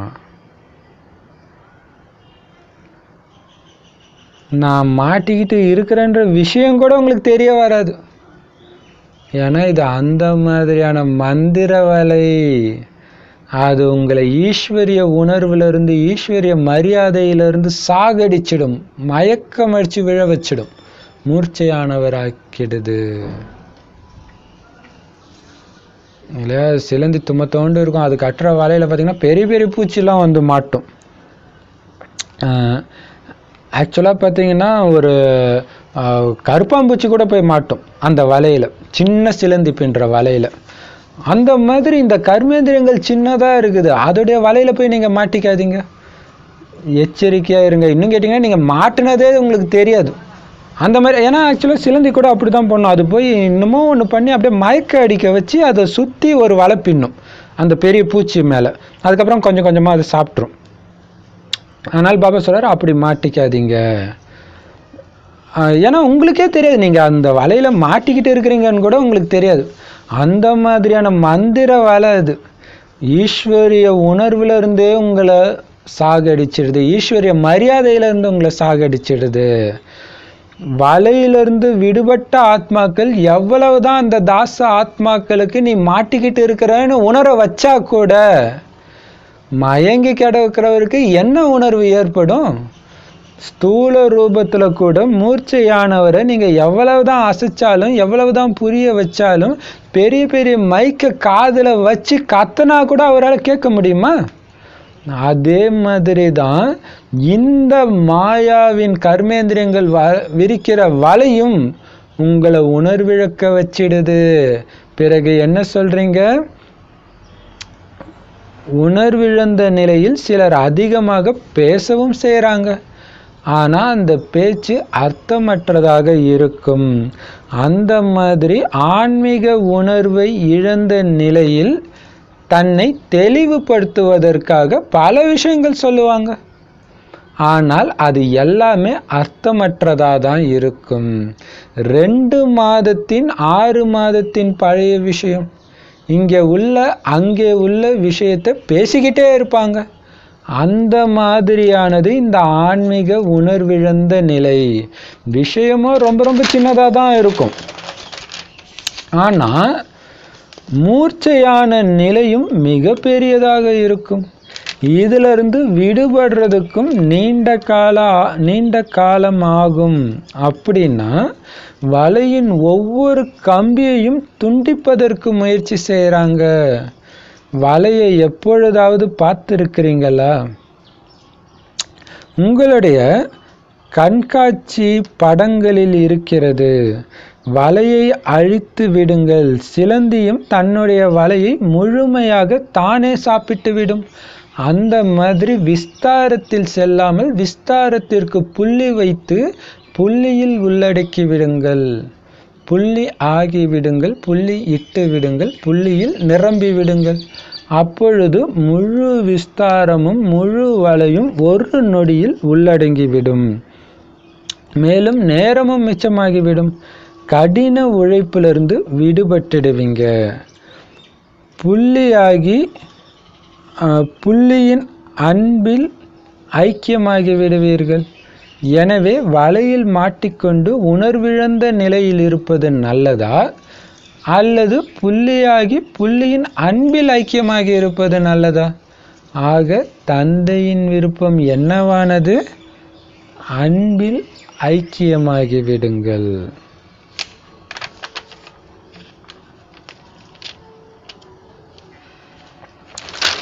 சூப்பராக சொல்கிறார் பாருங்க. சின்ன சின்ன கர்மேந்திரியம் எவ்வளோ பெரிய வலையில் உங்களை சிக்க வச்சு மயக்கமடைய வச்சிடுது. அந்த மாதிரி மந்திர வலையாக இருக்குது. நான் ஈஸ்வரனுடைய குழந்தை, எனக்குன்னு சில நியமங்கள் இருக்குதுன்றதே மறக்க வச்சிடுது. ஈஸ்வரனுடைய மரியாதையிலிருந்து விலக வச்சிடுது. அப்போ அந்த வலையிலிருந்து விலகி இருக்கிற ஆத்மாக்கள், விடுபட்ட ஆத்மாக்கள் இல்லையா, நானும் ஏற்கனவே இப்படி தான் மாட்டி இருந்தேன், நீ மாட்டிக்கிட்டு இருக்கிற, தயவுசெய்து வெளியே வா, வேண்டாம் வேண்டாம் அப்படின்னு எவ்வளோதான் கத்தினாலும் அவர் மயங்கி கிடக்கிறாரு. அவருக்கு என்ன உணர்வு ஏற்பட போகுது? ஸ்தூலமாக கூட ஒருத்தர் மயங்கி கிடக்கிறவர்கிட்ட போய் நீங்கள் அசைச்சாலும் பெரிய பெரிய மைக்க காதில் வச்சு பேசினாலும் அவருக்கு கேட்காது இல்லை. அந்த மாதிரி உணர்வு இழக்க வச்சுட்டு தான் இந்த வலை. அந்த வலையில் சிக்கி உணர்வு இழந்தவங்க என்ன சொல்கிறாங்களாம், ரொம்ப அதிகமாக பேசுகிறாங்களாம். ஆனால் அவங்க பேசுறதுல எதுவுமே அர்த்தமே இருக்காது. அது தப்பு, அது எப்படி பண்ணலாம், இதெல்லாம் பார்த்துட்டு நான் கம்முன்னு இருக்கிறதா, இதெல்லாம் நியாயம் கிடையாது, நான் விட மாட்டேன், அப்படி இப்படின்னு கத்திட்டு இருப்பாங்க. ஆனால் பாபா சொல்கிற வழி என்ன? எல்லாத்துக்கும் முற்றுப்புள்ளி வைங்க, கர்ம கணக்குன்னு சொல்கிறாரு. ஆனால் இல்லை அப்படியெல்லாம் இருக்காது, இதெல்லாம் இருக்கக்கூடாது அப்படின்றது. அல்லது ஏதோ ஒரு விகார வசமாகுது. இல்லை பாபா தான் குழந்தைய பார்த்துக்க சொன்னார், அந்த குழந்தை இல்லாமல் என்னால் இருக்க முடியாது, அப்போ பற்று. இதே மாதிரி அகங்காரம் ஏதோ ஒன்று, அதாவது பாபாவுடைய ஞானத்தையே அதுக்கு சாதகமாக பயன்படுத்திக்கிறது. அதுக்காக பல விஷயங்கள் சொல்லுவாங்க தன்னுடைய நிலையை தெளிவுபடுத்துறதுக்காக. ஆனால் உணர்விழந்த நிலையில் இருக்கிறாங்க, அதனால் அவங்க பேசுகிறது எல்லாமே அர்த்தமற்றதாக தான் இருக்கும். நம்ம சொன்னாலும் அவங்களால புரிஞ்சிக்கவும் முடியாது. என்ன சொல்லுவாங்க, 2 மாதத்து விஷயத்தையும் 6 மாத விஷயத்தையும் அங்கே உள்ள விஷயத்தையும் இங்கே உள்ள விஷயத்தையும் தொடர்ந்து பேசிட்டே இருப்பாங்க. அங்கே என்ன ஆச்சு தெரியுமா, அதுக்கு முன்னாடி என்ன ஆச்சு தெரியுமா, இப்போ என்ன ஆச்சு தெரியுமா, இப்படி. இதுதான் ஆன்மீக உணர்வு இழந்த நிலை. தான் ஆத்மான்ற உணர்வே இழந்துட்டாங்க, தேக உணர்வில் ஃபுல்லாக வந்து மாட்டிக்கிட்டாங்க. அதான் பாபா சொல்ல, ஒரு சின்ன விஷயத்த இவங்க மூர்ச்சை அடைந்த நிலையில் இருக்கிறதுனால அவங்களுக்கு அது பெரிய விஷயமா தெரியுது. அதை இவங்களே பெருசுப்படுத்துகிறாங்க, விஸ்தாரப்படுத்துகிறாங்க. ஸோ இவங்களே விஸ்தாரப்படுத்தி ஒரு வலையை உருவாக்கிடுறாங்க. அதுக்கப்புறம் அந்த வலையுடைய ஒவ்வொரு கம்பியும் கட் பண்ணிட்டு வெளியே வர்றதுக்கு முயற்சி செய்கிறாங்க.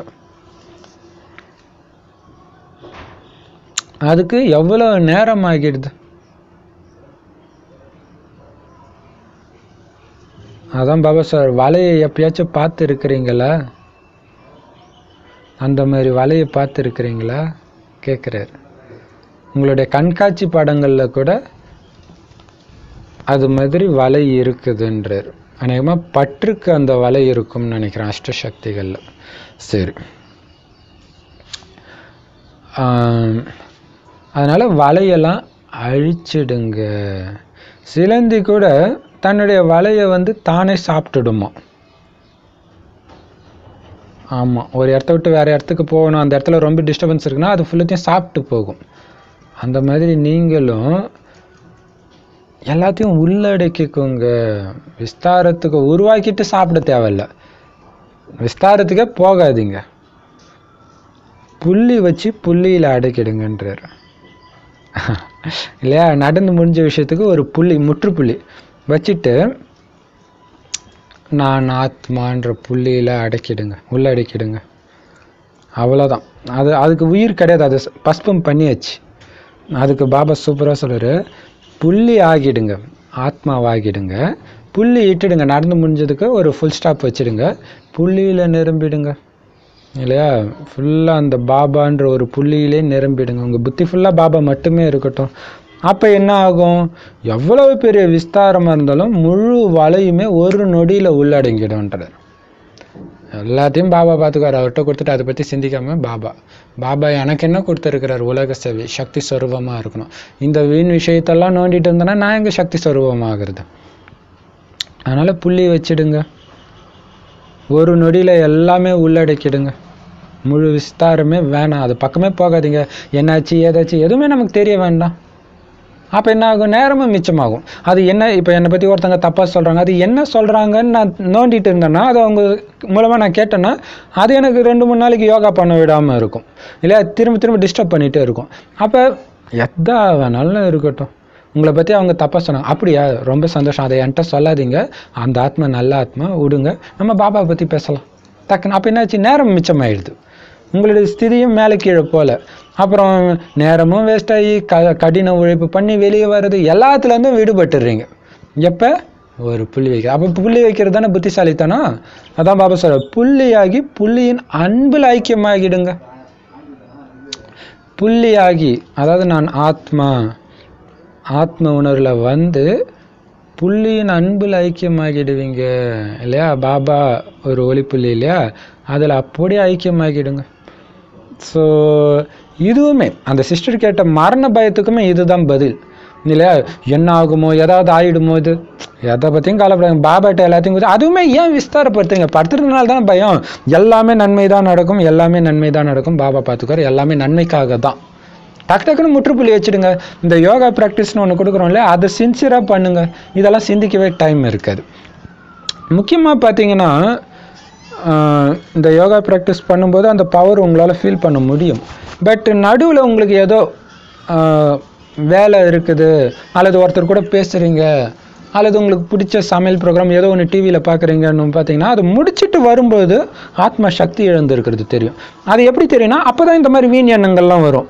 ஐயோ, குழந்தை எப்படி வளர்க்குறது, எல்ஐசி பாலிசி என்ன ஆகும், அது வருமா, இது மாதிரி நிறைய கடன் கட்ட முடியுமா, இந்த மாதிரிலாம். அதுக்கு டைமே கொடுக்காதீங்க. முற்றுப்புள்ளி வச்சு டக்குன்னு பாபாட்ட பறந்து பாபா கொடுத்த வேலையில் பிஸியாக இருந்தீங்கன்னா ஆத்மா சக்தி இருக்கும். அதை விட்டிங்கனாலே குப்பையெல்லாம் புத்தி கிளறி நம்மளை துக்கம் அடைய செய்யும், பயம் அடைய செய்யும். அவ்வளோதான். அதுக்கு தான் பாபா கேட்குறாரு, வலையில் மாட்டிக்கிட்டு மயங்கி கிடக்கிறது நல்லதா, மயங்கிய நிலையில் உணர்விழந்த நிலையில் இருக்கிறது நல்லதா, அல்லது புள்ளியாகி புள்ளியின் அன்புல ஐக்கியமாகி இருக்கிறதுனால நல்லதா? சூப்பர் இல்லையா? வலையில் கர்மேந்திரியங்கள் விரித்த வலையில் சிக்கி உணர்விழந்த நிலையில் இருக்கிற போதை வந்து கண்டிப்பாக உங்களுக்கு துக்கத்தை தான் கொடுக்கும். அந்த போதையில் இருக்கும்போதே அந்த துக்கம் தெரியும், அதனால தான் அந்த பயமெல்லாம் வர்றது. ஆனால் புள்ளியாகி புள்ளியின் அன்பில் ஐக்கியமாகி இருக்கிறீங்கன்னா அப்படி ஒரு ஆனந்தம். இங்கே நடக்கிறது அதை பற்றியும் கவலைப்பட அப்படியே இருப்பீங்க. உங்கள் பிரச்சனையெல்லாம் தானாக சால்வ் ஆகிறத பார்ப்பீங்க. அதான் ஆச்சரியமாக இருக்கும். நீங்கள் எதுவுமே அதை பற்றி சிந்திக்க மாட்டீங்க, அதுக்கான எந்த ஆக்ஷனும் எடுக்க மாட்டீங்க, தானாகவே சால்வ் ஆகும், தானாகவே உங்களுக்கு சாதகமாகும். நீங்கள் அப்படி ஃபுல்லாக பாபாட்ட அந்த மாதிரி எண்ணங்கள் வருது, குழந்தைய பற்றியோ கணவனை பற்றியோ அல்லது ஏதோ வீட்டு பிரச்சனை பண பிரச்சனை வருதா, டக்குன்னு பாபாட்ட கொடுத்து நீங்கள் பாபா சொன்ன வேலையை மட்டும் பார்த்துக்கிட்டே இருங்க, பிஸி ஆகிட்டே இருங்க. எப்படி தான் எல்லாமே உங்களுக்கு சாதகமாக வருதுன்னு தெரியாது. ஸோ இதை நீங்கள் அவர் சொல்கிறத கண்ணு மூடிட்டு ஃபாலோ பண்ணும்போது தான் அவருடைய பவரே உங்களால் அனுபவம் பண்ண முடியும். அன்பில் ஐக்கியமாகி இருங்க. அப்போ பாபாவுடைய விருப்பம் என்ன? என் குழந்தை அன்பில் ஐக்கியமாகும். எல்லாத்துக்கும் முற்றுப்புள்ளி வச்சு பாபாவுடைய அன்பில் மூழ்கி இருக்கும்போது அந்த அன்பு மட்டும்தான் உங்களுடைய எண்ணம் சொல் செயலில் வெளிப்படும். உங்ககிட்ட வர்றவங்க எல்லாரும் அந்த அன்பை தான் அனுபவம் செய்வாங்க. ஸோ இதுதான் பாபாவுடைய விருப்பம். அப்போ எல்லார் மேலேயும் சுபபாவனை தான் வைப்பீங்க, வெறுப்பு பாவனை வைக்க மாட்டீங்க. எப்போ மரத்தின் பரிவர்த்தனை கண்டிப்பாக ஆகியே தீரணும்னு இருக்குதுன்னா மரத்தின் இறுதியில் என்ன இருந்துடுது? மரத்தின் தொடக்கமும் விதை, முடிவும் விதைதான் இருந்து விடுகிறது. இப்பொழுது இந்த பழைய மரத்தின் பரிவர்த்தனையின் நேரத்தில் மரத்தின் மேலே மாஸ்டர் விதை ரூப நிலையில் நிலைத்து விடுங்கள். புள்ளிதான் விதையாகும். முழு ஞானம், குணங்கள், சக்திகள் அனைத்தின் கடல் இல்லையா? ஞானக்கடல், குணங்களின் கடல், சக்திகளின் கடல், இந்த அத்தனை கடலும் அந்த புள்ளியில நிரம்பிடுது. இதத்தான் தந்தைக்கு சமமான நிலைன்னு சொல்றது. தந்தை கடலா இருந்தாலும் ஒரு புள்ளியா தான் இருக்கிறாரு. அப்ப அவரை மாதிரி நீங்க கடல் ஆகணும், மாஸ்டர் கடல் ஆகணும், நீங்களும் அந்த மாதிரி புள்ளியில நிலைச்சிடுங்க. அந்த மாதிரி மாஸ்டர் விதை ரூப நிலை எவ்வளவு பிரியமானது. இதே நிலையில் எப்பொழுதும் நிலைத்திருங்கள். என்ன செய்யணும்னு புரிஞ்சுதா? எப்படி சூப்பரா சொல்ல பாருங்க.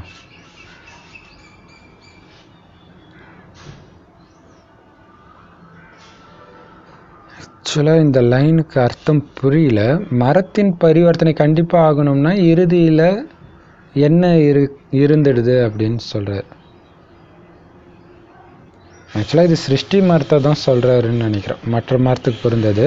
சரி, அப்போ தொடக்கம் கரெக்ட், இது சிருஷ்டி மரத்துக்கு தான் இது பொருந்தும். ஏன்னா இந்த சிருஷ்டி மரத்துக்கு கீழே நீங்கள் நடிக்க வர்றதுக்கு முன்னாடி வெறும் புள்ளியாக தான் வர்றீங்க. இந்த மரம் எல்லா விஸ்தாரமும் 84 பிறவி மரத்தின் கிளைகள் எல்லாம் முடிச்சுட்டு மீண்டும் என்னவாகி போக போகிறீங்க? விதையாகி தான் போக போகிறீங்க. அப்போ தொடக்கமும் விதை, முடிவும் விதை, நடுவில் தான் விஸ்தாரம். இப்போ இந்த பழைய சிருஷ்டி மரத்தின் பரிவர்த்தனை நேரத்தில் மரத்தின் மேலே மாஸ்டர் விதை ரூப நிலையில் நிலைச்சிடுங்க, புள்ளி ரூபத்தில் நிலைச்சிடுங்க. இல்லையா? நான் வரும்போது எவ்வளவு தூய்மையாக வந்தேன்னா அந்த மாதிரி எல்லாத்துக்கும் இப்போ முற்றுப்புள்ளி வச்சுட்டு விதை ஸ்வரூபத்தில் இருக்கும்போது மற்ற எண்ணங்கள் வரும்போதெல்லாம் மீண்டும் மீண்டும் நான் ஒளியாக இருக்கிறேன், ஒளி புள்ளியாக இருக்கிறேன், பாபாவோட இணைஞ்சிருக்கிறேன், அல்லது பாபாவை பார்த்துக்கிட்டே இருக்கிறேன். அதில் நீங்கள் நிலைக்க என்ன ஆகும்? மீண்டும் அதே சக்தி நிரம்பிய நிலை வரும். ஏன்னா எல்லா சக்தி அப்போ அந்த புள்ளி நிலையில் நீங்கள் மேலேருந்து வரீங்க பாருங்கள். ஸ்ரீநாராயணன் உடலில் பிரவேசிக்கும் போது ஞானத்தின் கடலா, குணங்களின் கடலா, சக்தியின் கடலாக தான் இருக்கிறீங்க இல்லையா? ஞானக்கடலாக இருக்க மாட்டீங்க, பட் குணங்கள் சக்திகளின் கடலாக இருப்பீங்க. ஏன்னா ஞானம் அங்கே மறைஞ்சிடும். அப்போ அது எப்படி வந்துச்சு? ஏன்னா அந்த புள்ளி ரூப நிலையில் நிலைச்சிருக்கிறீங்க. உடலில் வந்தாலும் உடல்ன்ற விஸ்தாரத்தில் உங்கள் புத்தி மாட்டாமல் அந்த விதை ரூபத்தில் நிலைச்சிருக்கிறீங்க. ஒவ்வொருத்தரையும் பார்க்கும்போது அந்த விதை ரூபத்தில் பார்க்குறீங்க, ஆத்மாவாக பார்க்குறீங்க. அதனால தான் அந்த சக்திகளின் கடலாக நீங்கள் இருக்கிறீங்க, குணங்களின் கடலாக இருக்கிறீங்க. ஏன்னா பாபாவும் அப்படி தான் இருக்கிறாரு.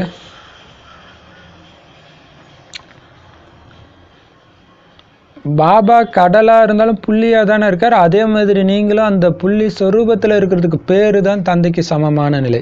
வேறு எந்த ஞாபகம் இல்லை. நான் ஒளி புள்ளியாக இருக்கிறேன், கண் வழியாக பார்க்குறேன், காது வழியாக கேட்குறேன். இது சாதாரண பயிற்சி மாதிரி இருக்கும். ஆனால் இந்த பயிற்சியில் தான் எல்லாமே இருக்குது. பக்கா படுத்திக்கிட்டே இருக்கணும் டைம் கிடைக்கும் பொழுதெல்லாம். ஏன்னா அது ரொம்ப பிரியமான நிலை, இந்த மாஸ்டர் விதை ரூப நிலைன்றது. அப்படியே குஷியாக இருக்கும். அதை நீங்கள் 1 மணி நேரம் நான் ஒளிப்புள்ளியாகவே இருக்கிறேன், புள்ளியாகவே பார்க்குறேன், ஒளிப்புள்ளியாகவே இந்த வேலையை செய்கிறேன், பெருக்கிறேன், சாப்பிட்றேன், வண்டி ஓட்டுறேன், ஸ்கூலுக்கு போகிறேன், காலேஜுக்கு போகிறேன், ஆஃபீஸ் ஃபைல் பார்க்குறேன், ஆனால் நான் ஒளிப்புள்ளியாக இருக்கிறேன். அப்போ உங்களுக்கு தெரியும் அந்த இதிலேருந்து அப்படியே ஒரு விலகி இருக்கிறதும் ஒரு சக்தி நிறைஞ்ச, அதாவது என்ன சொல்கிறது, அந்த ஜிம்முக்கு போய் நல்லா எக்ஸசைஸ் செஞ்சுட்டு வந்தால் ஒரு 10 பேர் கூடவே வரா மாதிரி ஒரு ஃபீலிங் வரும். அதே மாதிரி ஃபீலிங் இங்கே இருக்கும் அந்த சக்தி நிரம்பிய நிலைன்றதுனால. அதனால் இதே நிலையில் எப்பவும் நிலைச்சிடுங்க. எல்லாத்துக்கும் முற்றுப்புள்ளி வச்சிடுங்க. அப்படி முற்றுப்புள்ளி வச்சிங்கன்னா நீங்கள் யார்? ராஜ்ய அதிகாரி. அப்படி இல்லைன்னா நீங்கள் தாசன், விஸ்தாரத்தில் போய் மாட்டிக்குவீங்க. என்ன செய்யணும் இப்போ புரிஞ்சுதா? பாருங்க, 2 மண்டலங்களுடைய விசேஷமும் இதுதான். கர்நாடகம் அப்படின்னா நாடகத்தை முடிச்சிட்டாங்கன்னு அர்த்தம். இப்போ அன்பில் ஐக்கியமாகி விடுங்கள். பாருங்கள், கர்நாடகம், கர்நாடக், இதை வச்சு தான் பேரே வருது போல இருக்குல்ல. ஸோ நாடகம் முடிச்சிட்டாங்க அப்படின்னு அர்த்தமா. இப்போ நாடகம் முடிஞ்சிச்சுல, இப்போ அன்பில் ஐக்கியமாகிடுங்க. மேலும் உத்தரப்பிரதேசத்தில் நதிகள் அதிகம் இருக்கும். நதிகள் எப்பவுமே கடலில் போய் கலந்துடும். அப்படி நீங்களும் இந்த கடலில், ஞானக்கடல், அன்பு கடலாக இருக்கிற சிவபாபாவோட கலந்துடுங்க. அதாவது அன்பில் ஐக்கியமாகிடுங்க. இருவரிடமும் விசேஷம் இருக்குது இல்லையா? அதனால் மதிப்புடன் அன்பில் ஐக்கியமான நிலையில் எப்பவும் அமர்ந்திருங்கள்.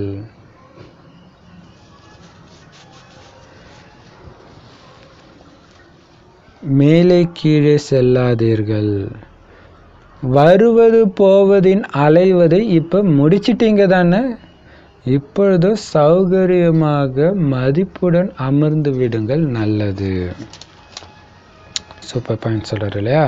அப்போ 2 மண்டலங்கள் அந்த டைம் போயிருக்குது இப்போ இருக்க, கர்நாடகமும் உத்தரப்பிரதேசம். ஸோ கர்நாடக் அப்படின்னா நாடகத்தை முடித்தவர்கள்னு அர்த்தமா. இப்போ நாடகம் தான் முடிச்சிட்டிங்களே, இப்போ அன்பில் ஐக்கியமாகிடுங்கன்றார்.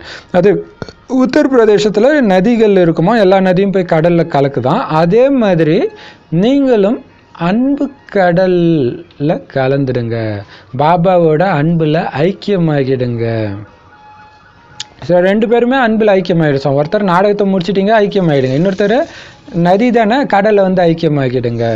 ஸோ 2 பேர்கிட்டையுமே இந்த விசேஷம் இருக்குது. அதனால் அலைஞ்சு மரியாதை இழக்கிறத விட்டுட்டு மதிப்போட பாபாவோட அன்பில் ஐக்கியமான நிலையில் உட்காந்துட்டுருங்க. அதில் தான் நமக்கு மரியாதை இருக்குது இல்லையா? ஸோ இங்கே அலையிறது, அங்கே அலையிறது, எல்லாத்துலேருந்தும் விடுபட்டுட்டீங்க தானே, முடிச்சிட்டிங்க தானே. ஸோ உங்கள் மனநிலை இனிமேல் மேலே கீழே வரக்கூடாது. சௌகரியமாக மதிப்போட சிம்மாசனத்தில் உட்காந்துட்டுருங்க, கீழே இறங்காதீங்க. இல்லை, இன்றைக்கி வாணி ஃபுல்லாகவே அதை பற்றி தான். சோர்வு அடைஞ்சிடாதீங்க, மாயாவை விரட்டுறதில் நேரத்தை வீணாக்காதீங்க அப்படின்ட்டு. பாபா நினைவு கட்டாகாமல் பார்த்துக்கோங்க. அதுதான். அந்த மாதிரி எப்பவுமே அனைத்து அதிகாரம் நிறைந்த மற்றும் அனைத்தையும் தியாகம் செய்த, எப்பொழுதும் மூர்ச்சை இழந்த நிலையின் வலையிலிருந்து விடுபட்ட, வருவது போவதிலிருந்து விடுபட்ட மாஸ்டர் விதை ரூப நிலையில் அன்பில் ஐக்கியமாகி இருக்கக்கூடிய அந்த மாதிரி ராஜ ரிஷி ஆத்மாக்களுக்கு பாப்தாதாவின் அன்பு நினைவுகள் மற்றும் நமஸ்காரம். நம்மளும் பாப்தாதாவுக்கு அன்பு நினைவுகள் மற்றும் நமஸ்காரம் சொல்லுவோம் இல்லையா? இதோடைய சாரமே என்னென்னா, சாரத்தில் நிலைச்சிடுங்க, விஸ்தாரத்துக்கு போகாதீங்க, ஆத்மஸ்வரூபத்தில் இருங்க. ஸோ எல்லாத்தையும் தியாகம் செய்த அந்த நிலை தான் ராஜ அதிகார நிலை அப்படிங்கிற வரதானம். அனைத்து பிராப்திகளின் குஷியில் பறந்து கொண்டே லட்சியத்தை சென்றடையக்கூடிய நினைவு சொரூபமானவர் ஆகுங்கள். அதுக்கு விளக்கம், பிராமண வாழ்க்கையில் தொடக்கத்திலிருந்து இதுவரையிலும் என்னென்னலாம் உங்களுக்கு பிராப்தி ஆகி இருக்குதோ அதோடைய லிஸ்ட்டை நினைவில் கொண்டுட்டு வந்தீங்கன்னா சார ரூபத்தில் பிராப்தி இல்லாத ஒரு பொருள் கூட பிராமண வாழ்க்கையில் இல்லைன்னு புரிஞ்சுக்குவீங்க.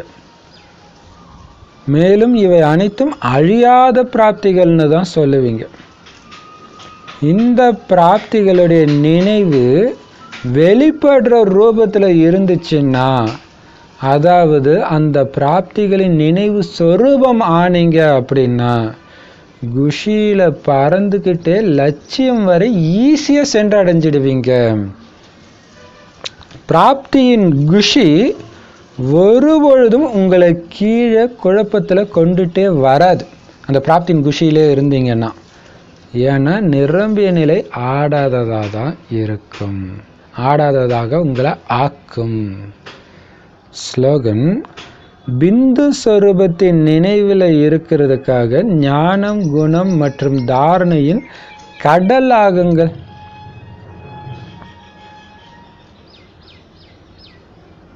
சரி, வரதானம் பாருங்க. இது ஆக்சுவலாக நேற்று வரதானத்தோட தொடர்புடையதாகவே இருக்குது இல்லையா? அமிர்த வேலையிலேருந்து தூங்குற வரைக்கும் கிடைச்ச பிராப்திகளை முன்னுக்கு எடுத்துகிட்டு வாங்க, பாக்கியத்தை முன்னுக்கு வச்சுடுங்க. ஆஹா என்னுடைய பாக்கியம், பாக்கியத்தை கொடுத்த வல்லலே என்னுடைய கணவனாக ஆகிட்டார், என்னுடையவர் ஆகிட்டார்ன்ற குஷியில் நடனம் ஆடிக்கிட்டே இருங்க. மரணமே வந்தாலும் கவலைப்படாதீங்க, குஷி மட்டும் மறைஞ்சிடக்கூடாது. குஷி தான் பிராமண வாழ்க்கையே.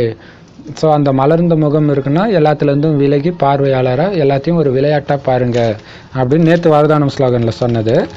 அதே தான் இன்னைக்கும் சொல்கிறாரு. பிராமண வாழ்க்கையில் என்னென்ன பிராப்தியாக இருக்குது இல்லையா? இதுக்கு முன்னாடி நடந்த சின்ன சின்ன சம்பவத்துக்கெல்லாம் நம்ம கோபப்படுவோம். இப்போ பெரிய பெரிய மலை கூட அப்படி சர்வசாதாரணமாக நமக்கு தெரியுது. ஸோ அதை எல்லாத்தையும் முன்னுக்கு எடுத்துகிட்டு வாங்க.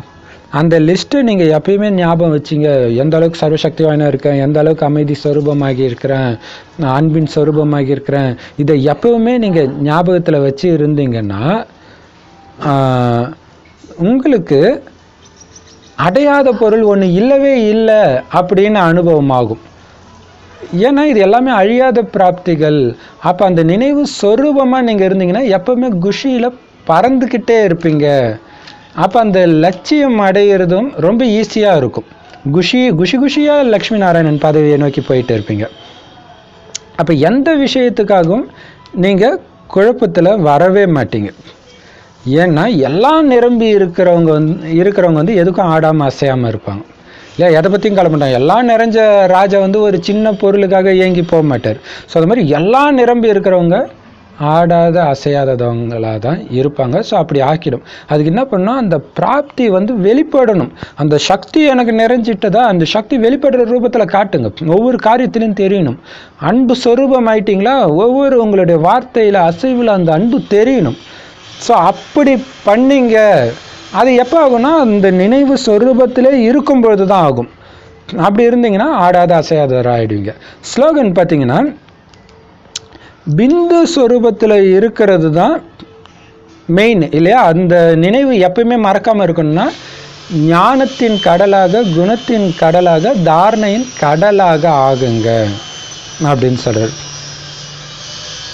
அப்போ என்ன பண்ணணும், எப்பவுமே அந்த ஞானம் உங்களுக்குள்ளே சுற்றிக்கிட்டே இருக்கணும், அந்த குணத்தை வெளிப்படுத்திக்கிட்டே இருக்கணும். ஸோ அதுக்கு தான் நம்ம யோகா ப்ராக்டிஸ்லாம் பார்த்திங்கன்னா அந்த ஞான பாயிண்ட்டை வச்சே பண்ணுறோம்.